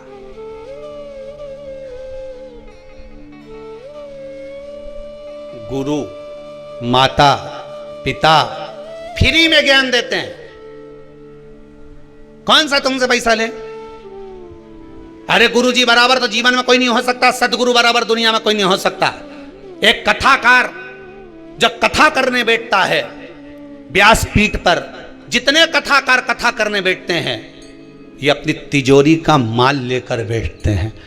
उनकी तिजोरी है श्रीमद् भागवत, शिव पुराण, रामायण, और इस तिजोरी के माल को भरे मंच से लुटाना प्रारंभ करते हैं कि राम नाम के हीरे मोती मैं बिखराऊं गली गली, ले लो रे कोई। अरे जम के तो बोलो, ले लो रे कोई राम का प्यारा, शोर मचाऊं गली गली। एक कथाकार, एक संत, एक महात्मा, एक जोगी, एक सन्यासी, एक तपस्वी, एक साधक, एक व्यास वक्ता कथा करने बैठता है तो अपनी तिजोरी का माल लुटाने बैठता है कि तुम्हें लुटा रहा हूं, ले लो, अभी भी मौका है, ले लो। जैसे वो रात के चिल्लाए, सीटी बजाए, जागते, अरे बोलो तो चमके, जागते रहो। अब उसको क्या पड़ी आधी रात को चिल्लाने की कि जागते रहो? उसको मालूम है कोई जगह है, सो रहे। उसी तरह गुरु जी भी दिन में चिल्लाते हैं, जाग जाओ, अभी कुछ नहीं बिगड़ा, राम कृष्ण शिव कहीं नहीं गया, तुम्हारी तिजोरी का माल कोई लूट के ले जाएगा, जाग जाओ। इस हृदय में राम और कृष्ण और शिव को बिठा लो, नहीं तो कब लुट जाएगी ये तिजोरी। श्वास जाती जा रही है, जा रही, पूरी तिजोरी लुटती चली। बचा लो, अभी भी मौका है।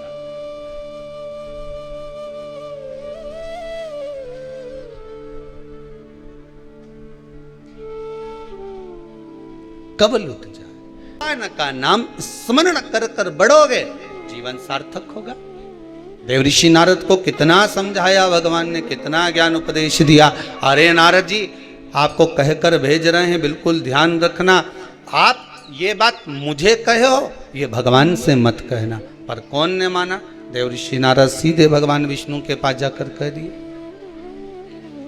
सीधे जाकर कह दिए भगवान विष्णु को।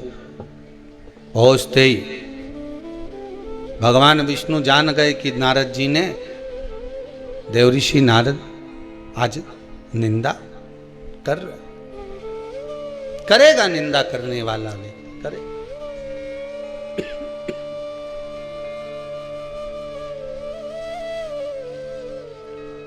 करे करे सो होन दो। अब देव ऋषि नारद को लगा कि भगवान विष्णु को इतनी बड़ी बात कही, और इतनी बड़ी बात मैंने देव ऋषि नारद मन में सोचे कि मैंने भगवान विष्णु को कही, और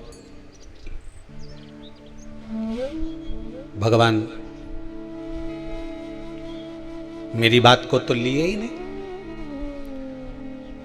निंदा करने वाला व्यक्ति,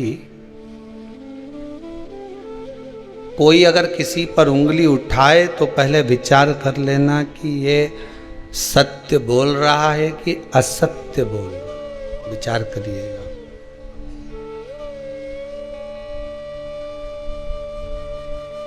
विचार करिएगा।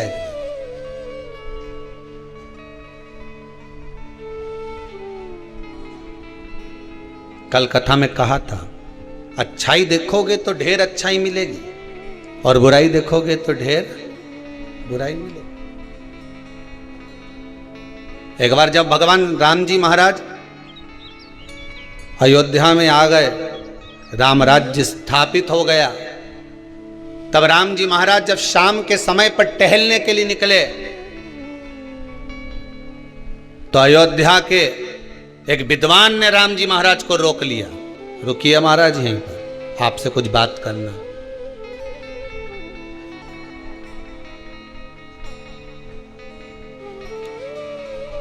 हमें आपसे कुछ पूछना है। राम जी महाराज रुके,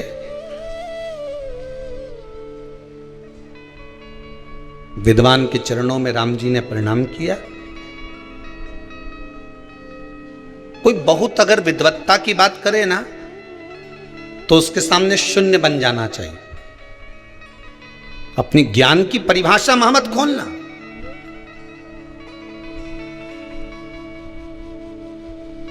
अपनी पोटली को, अपनी तिजोरी को कहां खोलना है वो भी स्थान बताया गया है।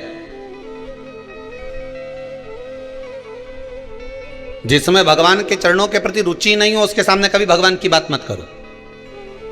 जो भगवान को मानता ही नहीं उसके सामने क्या भगवान की बात करना।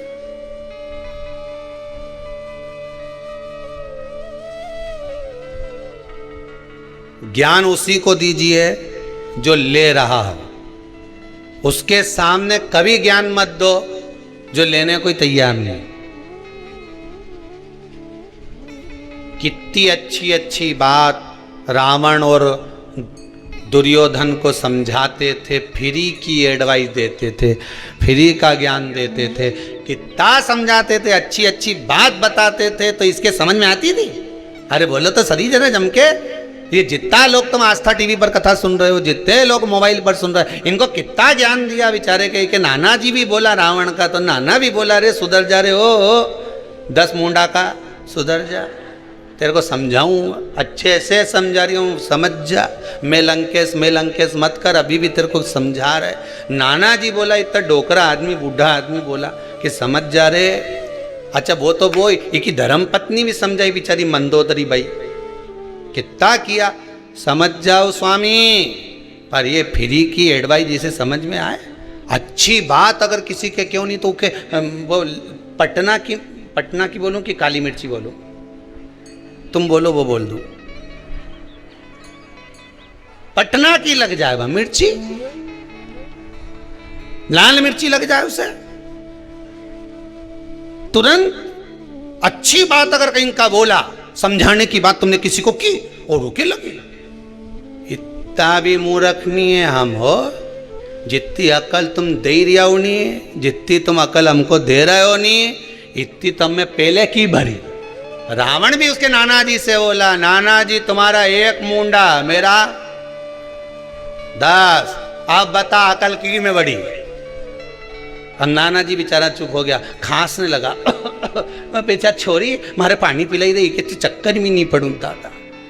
अकल उसके दी जाए जिन्हें अकल में हो, थोड़ी बहुत जिसकी विवेक में समा जाए। अब ये तो कि हमारा 10 मुंडा और तुम्हारा 1 मुंडा, अकल तुम 1 मुंडा से दोगे, हमारे तो 10 मुंडा की अकल। अपन किसी की अच्छी अकल दो नहीं तो उसे पटना की मिर्ची लगे, उसे मिर्ची लग जाए। बताओ, हमें ज्ञान दे रहा है, हमें जैसे अकल ही नहीं है। समझाने वाला मम्मी समझाए छोरा के तो छोरा ही कह दे। अपनी अकल अपने पास रखो। तुम मुझे क्या मूर्ख समझती हो? इतना कॉलेज में पढ़ रहा हूँ, इतना लोगों के चले ही रहा हूँ, मम्मी तो मुझे जानती नहीं है। मम्मी बोले यही तो समझा रही कि तू दूसरे के मूर्ख बनाना छोड़ दे, तू तो खुद मूर्ख छोरा। अभी क्या कौन समझाए? पर ये क्या हमारा तो 10 मुंडा, हमें नहीं चाहिए किसी की अकल, हम तो खुद विद्वान।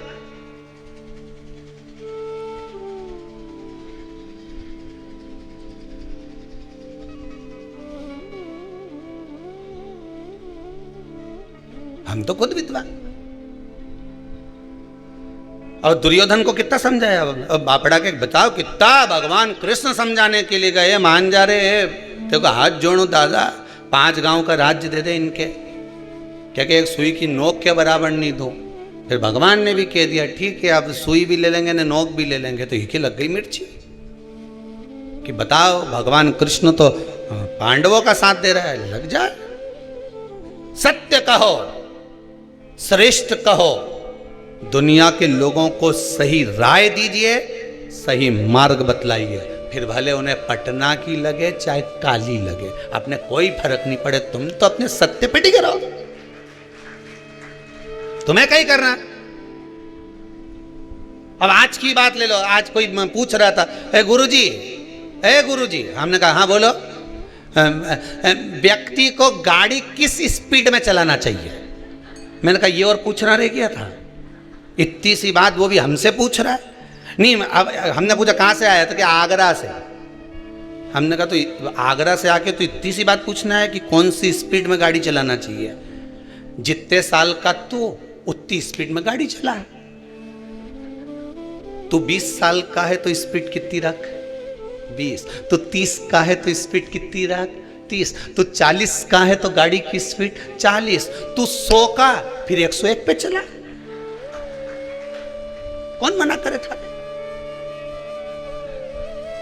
ऊपर ही तो जाना है, फिर 100 के ऊपर। गलत की, अरे बोलो तो जम के, गलत की। जितने साल के तुम हो, जितनी तुम्हारी उम्र है, गाड़ी की स्पीड उतनी रखना तो एक्सीडेंट नहीं होगा। जहां उम्र से ज्यादा स्पीड गाड़ी की गई तो भेरू गया। तुम 30 के, गाड़ी की स्पीड 30 की रख। तुम 40 के, गाड़ी की स्पीड 40 रख। तुम 80 के, गाड़ी की स्पीड 80 रख। जब तुम 100 के बाद तो तुम कांटा भी टिकाई दोगा तो कोई बात, फिर कोई फर्क नहीं पड़े। स्पीड देखना है तो उम्र से देखो। ज्यादा तेज गाड़ी भगाओगे, 20 की उम्र है और 80 100 पे चलाओगे तो कभी भी ऐसा स्पीड ब्रेकर से उचकोगे ना, कजन कहाँ जाओगा पता ही नहीं पड़ पाएगा। इसलिए जितनी साल का हैप्पी बर्थडे टू यू मनाए, उतनी गाड़ी की स्पीड बढ़ा, उससे ज्यादा आगे मत जा। सोच लेना, गया कि गया।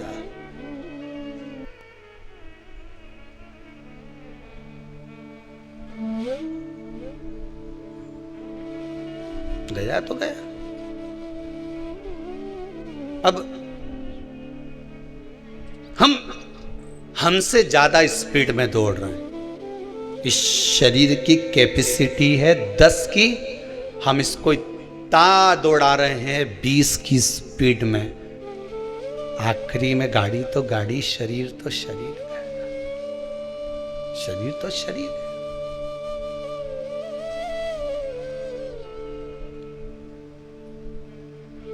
8 बजे से दुकान पे बैठ गया, 9 बजे तक उठ नहीं रिया। बाद में के मारे स्लिप डिस्क हो गया, मारा गुड़िया खसक गया। डॉक्टर के यहाँ गया, डॉक्टर साहब बोले पट्टा बांध लो। डॉक्टर ने एक बात नहीं बोली कि पट्टा बांध लो, डॉक्टर बोला। किसी संत के पास जाता तो एक ही बात कहता, शिव महापुराण का पट्टा बांध ले। शिव पुराण में जाके बैठना चालू कर दे। अब दुकान वुकान सब छोरा छोरी के दे दे, डोकरा भी गया, अब कई काम करनी दादा। अब भगवान का भजन करो, जीवन में मिला है जितनी श्वासें मिली भगवान की भक्ति में लगा। काम करो मना नहीं है, दिल से करो। दुकान चलाना है खूब चलाओ, व्यापार करना है खूब चलाओ, तुम्हारा शरीर चले तब तक चलाओ, पर साथ में शिव नाम गाते जाओ, राम नाम गाते जाओ, भगवान कृष्ण का भजन गाते जाओ। ये जीवन का कोई ठिकाना, कोई ठिकाना नहीं। कौन सा भरोसा। अब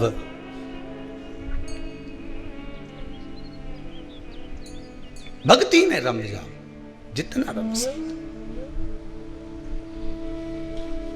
देव ऋषि नारद के मन में नहीं रहा, अहंकार था। भगवान कृष्ण के, भगवान विष्णु के सामने जाकर कह दिया।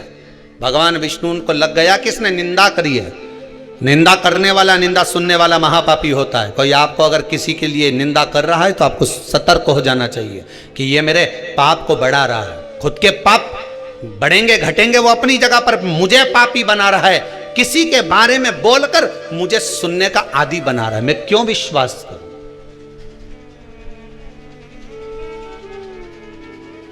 क्यों?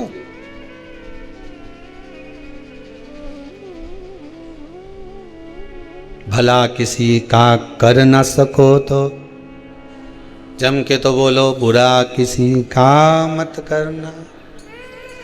फूल नहीं बन सकते तो कांटे बनकर मत रहे। शिव कथा कह रहे। देव ऋषि नारद ने निंदा करी, भगवान ने कह दिया इसका बंदर का मुख बनेगा। बंदर का मुख बना, विचार आया, गलती हो गई, क्षमा मांगी।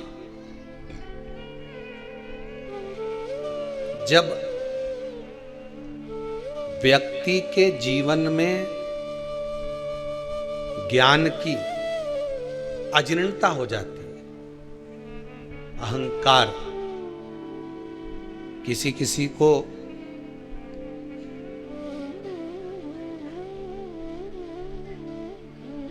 ज्ञान की अजीर्णता हो जाती है। हम इतने विद्वान हैं, हमारे पास में ये डिग्री है,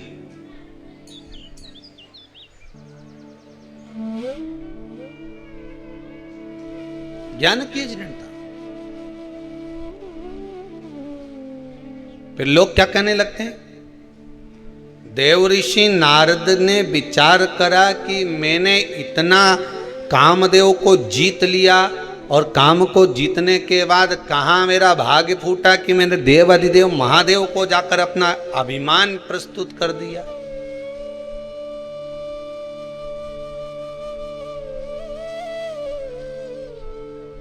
एक बात लोग कई बार कहते हैं, आपने भी सुनी होगी, धर्म करते, आपको मालूम है क्या? बहुत अच्छे से लोग बात बोलते हैं, बहुत प्रेम से, धर्म करते कर्म फूटे। पर देखा जाए तो ऐसी कोई बात नहीं है।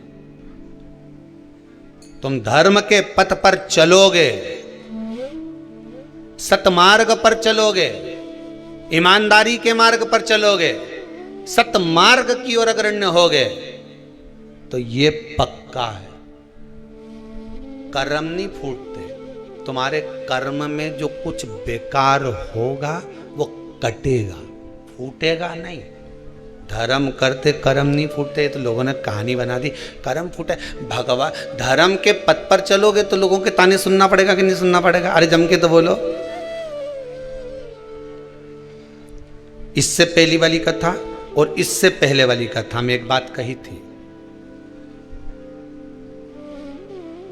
चोर को खांसी कही थी, संत को दासी और व्यक्ति को आलसी, ये तीनों नरक की ओर ले जाते हैं, बोला था। चोरी करने गया व्यक्ति खांस दे गया, और संत के पास अगर कहीं की दासी हो तो वो संत भी।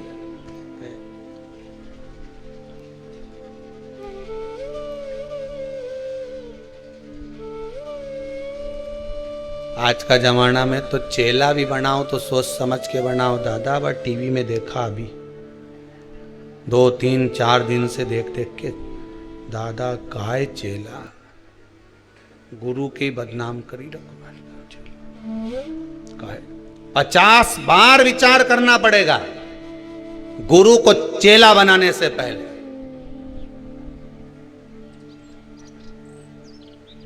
ये सोचने वाली बात एक बहुत ध्यान रखना अपनी जिंदगी में। माता ने अपने बेटे को दूध पिलाया, बड़ा करा, शादी होने के बाद वो अपने माता पिता का नहीं हुआ तो इनके लेके आओ, उन्हें 10-12 साल इनकी परवरिश करो, उन्हें इनके खूब खिलाओ, उन्हें मोबाइल भी दिलाओ, उन्हें एप्पल का दिलाओ, उन्हें ये दिलाओ, उन्हें वो दिलाओ, तो ये तुम्हारा हो जाएगा। और जब ये अपने गुरु का नहीं हुआ तो संसार में किसी का हो सकता है? जम के बोलो जरा, नहीं हो सकता। जब उनका नहीं हुआ तो तुम्हारा कहां सकता है? खांसी, फिर जम के बोल दो दासी, आलसी। 50 बार त्याग दीजिए। बिल्कुल ध्यान रखना इस चीज के लिए, अपने दिल नहीं हो। कहने वाले राम जी महाराज के सामने विद्वान कहता है, एक विद्वान राम जी से कह रहा है विद्वत्ता में, राम जी ने उसके हाथ जोड़ लिए, बोलो क्या कहना चाहते हो? विद्वान कह रहा है कि तुम्हारे पिता मृत्यु सैया पर पड़े हैं, मर गए, तेल के उस कुंड में उनको रखा और तुम उनकी औलाद अंतिम संस्कार करने नहीं आई। और मां वो गिद्ध मर गया, कौन? वह जटायु, वो गिद्ध मर गया और उसका अंतिम संस्कार कर रहे, और तुमने अपने पिता का अंतिम संस्कार नहीं करा, तुम्हारे जैसा पुत्र नहीं देखा। एक विद्वान ने राम जी पर उंगली उठा दी। राम जी की आंख से आंसू बह रहे थे। दुनिया के लोग ताने कसने में पीछे नहीं हटते रहे दादा, पर राम जी जैसी सतर्कता रखना। राम जी से विद्वान कह रहा है कि अपने पिता को तुम अंतिम संस्कार करने नहीं आए, और वह गिद्ध का वह पक्षी का तुमने अंतिम संस्कार करा। तब मेरे राम जी ने उस विद्वान की बोलती 1 मिनट में बंद कर दी। राम जी बोले, देखो मेरा जन्म हुआ है, जिसका कोई नहीं उसका राम है। दशरथ जी के तो 4 पुत्र थे, कोई भी आग दे देता, पर वह पक्षी का कौन था? राम ने जन्म दिया था, इसलिए राम उसका अंतिम संस्कार। उस पक्षी का कौन था? जिसका कोई नहीं उसका राम है, जिसका कोई नहीं उसका मेरा भोले नाथ है। काय को टेंशन लेना? विद्वान चुप। अब क्या बोले उसके आगे? क्या बोले? जिसका कोई नहीं उसका राम है, परमात्मा है उसका।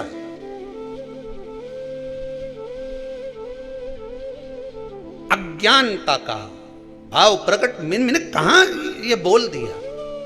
देवऋषि नारद का अभिमान, देवऋषि नारद की अभिमतता कहां मैंने बोल दिया?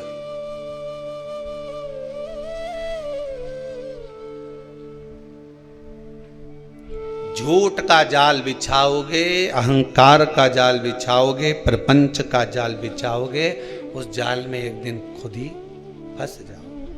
कोई दूसरा नहीं फंसेगा, तुम खुद फंसोगे। दूसरे के लिए खड्डा खोदोगे, खुद उसमें झूठ के जाल में खुद फंस जाओ।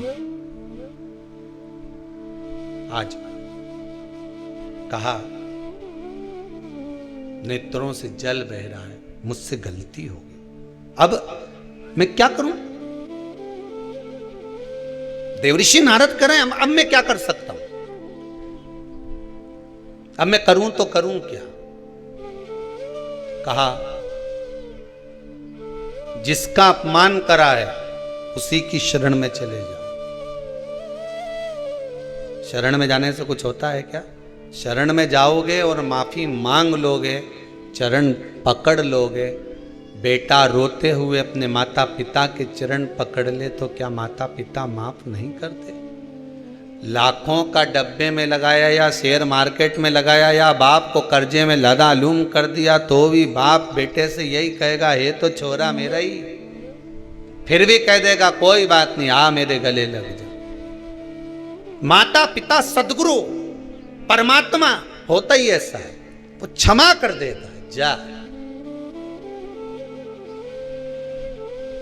पर हम में फूल कर अहंकार, अभिमान, मैं हूं मैं हूं मैं हूं, नहीं, मुझ में बहुत ज्ञान है, मेरे बराबर कोई विद्वान नहीं, मुझे नहीं चाहिए किसी की भी अक्ल, मैं तो खुद अक्लबर हूं।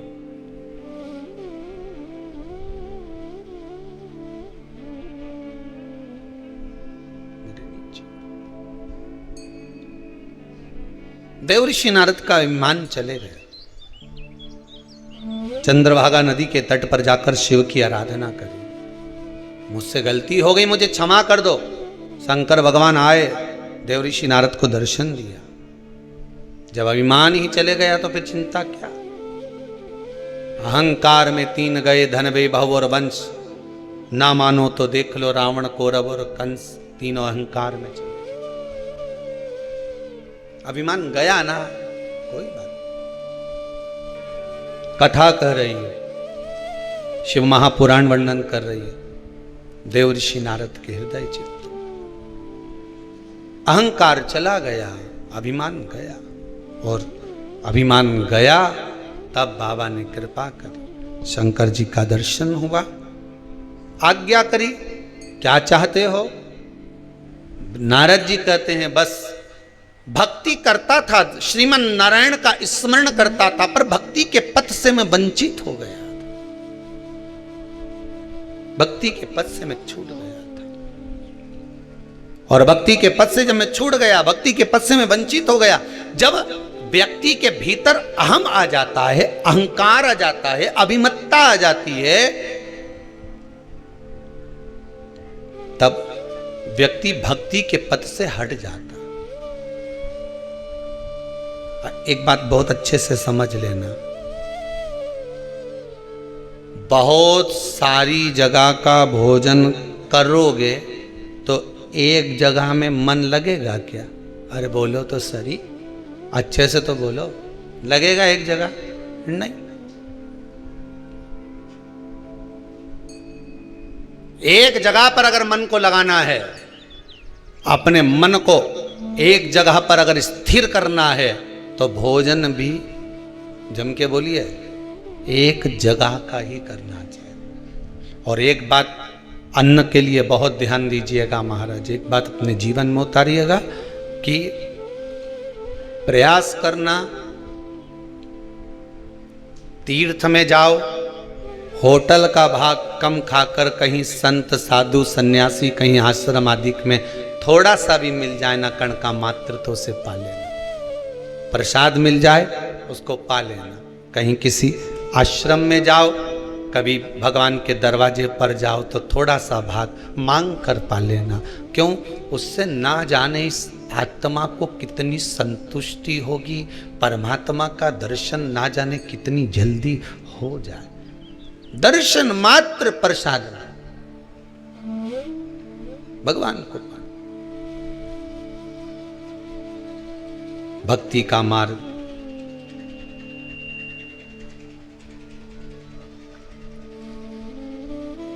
जिस समय भगवान की भक्ति के पथ पर चलूं, देवऋषि नारद करें मुझसे गलती हो गई, मैं श्रीमन नारायण कहते कहते अहंकार में फूल गया था कि मैंने काम को जीत लिया, भगवान शंकर को नीचे दिखा दिया, भगवान विष्णु के सामने जाकर अपने व्याख्यान वर्णन कर दिया। हो जाता है अभिमान व्यक्ति को कहां ले जाए। जरा सा अभिमान व्यक्ति को जब आ जाता है, मैं अच्छे पद पर हूं, मैं अच्छी जॉब पर हूं, मेरे पास कुर्सी है, मेरे पास पद है, मेरे पास में ये है, व्यक्ति कितने समय तक कुर्सी पर बैठेगा, कितने समय तक पद पर बैठेगा। उस कुर्सी का पद का अभिमान व्यक्ति को ऊपर की ओर उठा देता है, और ना जाने कुर्सी फिर नीचे से कब खसक जाए, कोई भरोसा नहीं पड़ पाता। इस बात का स्मरण करिएगा। कितने दिन कुर्सी पर बैठे हो, एक दिन टेबल पे भी मिलोगे, और टेबल पर तुम नहीं मिलोगे, तुम्हारा फोटो मिलेगा प्लास्टिक के फूल की माला के साथ। अभिमान में न फूलिए।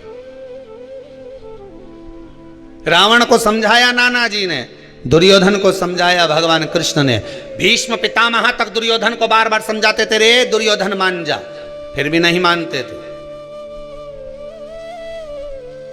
यहां तक का एक लाइन बन गई, जैसा खाया अन्न, जम के बोलो, वैसा हो गया मन। जैसा पिया पानी वैसी बन गई वाणी। जैसा पिया दूध वैसा बन गया बुध। शास्त्र कहता है अन्न का बड़ा प्रभाव पड़ता है कि जैसा अन्न खाओगे वैसा ही भागोगा। साधु सन्यासी तपस्वी साधक उपासक संत महात्मा जो भगवान की अविरल भक्ति में जो डूबे रहते हैं, वो 10 जगह का अन्न नहीं खाते हैं। क्यों? 10 जगह का अन्न खाएंगे तो मन भी 10 जगह जाएगा, एक जगह का खाएंगे तो मन एक जगह रह जाएगा। एक जगह। कई तो ऐसे पापीडारा जीव हैं रे संसार में कि आश्रम में रहने के बाद भी आश्रम का भोजन नहीं करे, ना होटल में चरवा जाए, होटल में खाने जाए।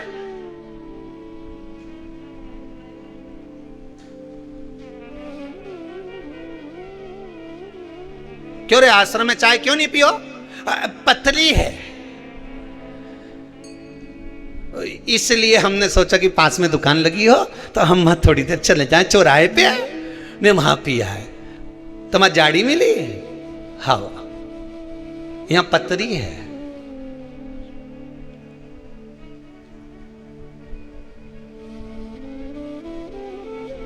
भले वो गर्म पानी मिले रे, पर स्थान तो देखो कहाँ का है।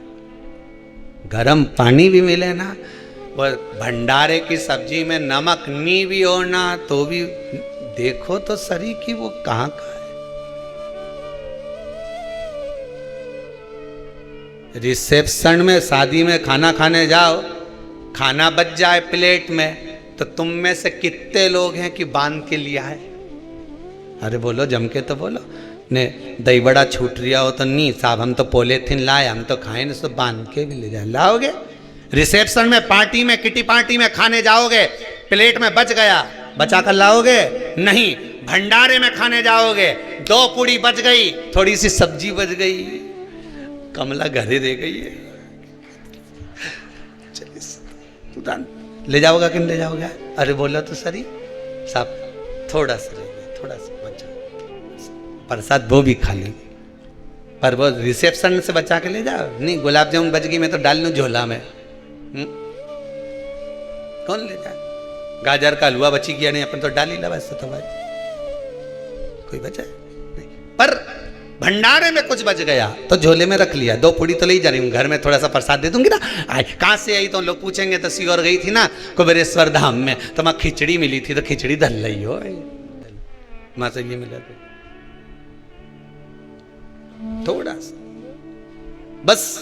कई लोग यहीं की के यहीं रे आश्रम में रे, यहीं पर आश्रम में रह रहे, और मालूम पड़े एक महाराज उनके बाजू में रह रहे, तो क्या हम तो तुम्हारे घर का खाए पर आश्रम का नहीं खाए, मही का खाए से तो बुद्धि बेसी हो गई, ले भाटा पड़ी गया बुद्धि पे।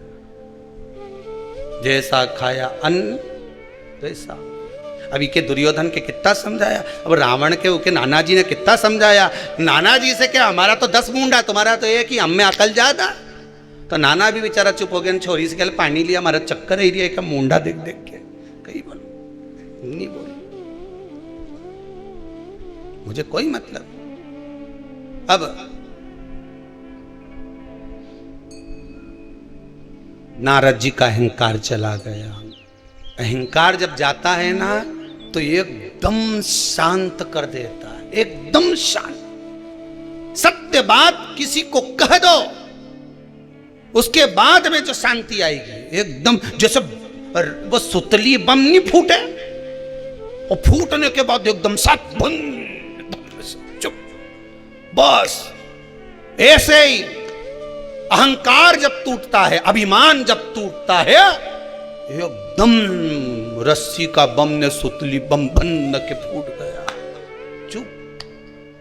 पहले जमाने में ऐसी गुचकुंडी भी होती थी, ऐसा नीचे चौकोर होती थी, वो में ऐसी एक लोहे की डंडी रहती थी, उनमें मसाला भरी दो और ऐसा दम में छोड़ दो, और गुचकुंडी जैसे ही पूछे नहीं तो मोहल्ला का लोग, छोरा कहीं करे छात उचकी जाए, गुचकुंडी पड़ी सब चुन्न हो गया एकदम चुप। उसी तरह शिव पुराण जैसी चालू हुई ने गुचकुंडी फूटी, अब पाप काम लोभ आसक्ति वासना तृष्णा सब उड़ गया।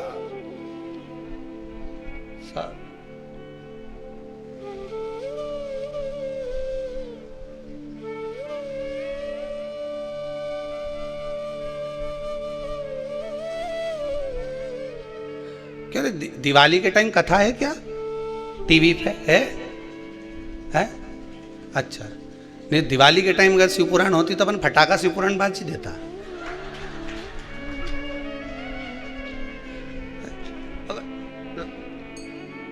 थोड़ी थी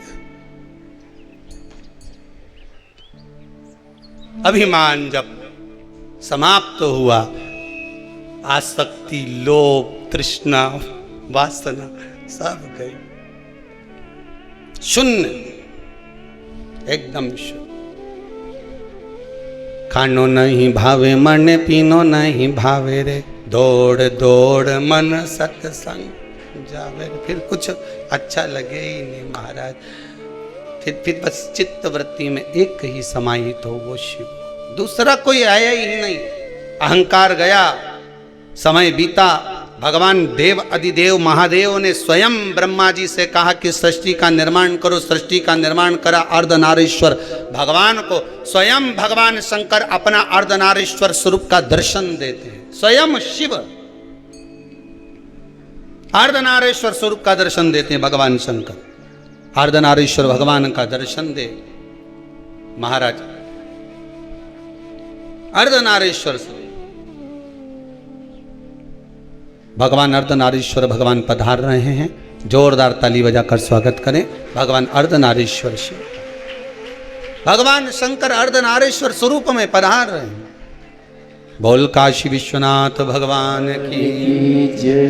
भगवान भूत भावन भूतेश्वर मेरा शिव मेरा ओघड़दानी मेरा त्रिकालदर्शी पधार रहे हैं। बड़े भाव से अर्धनारीश्वर भगवान का दर्शन हो रहा है। भाव भक्ति से आप भगवान अर्धनारीश्वर का स्मरण करें। ओम नमः शिवाय।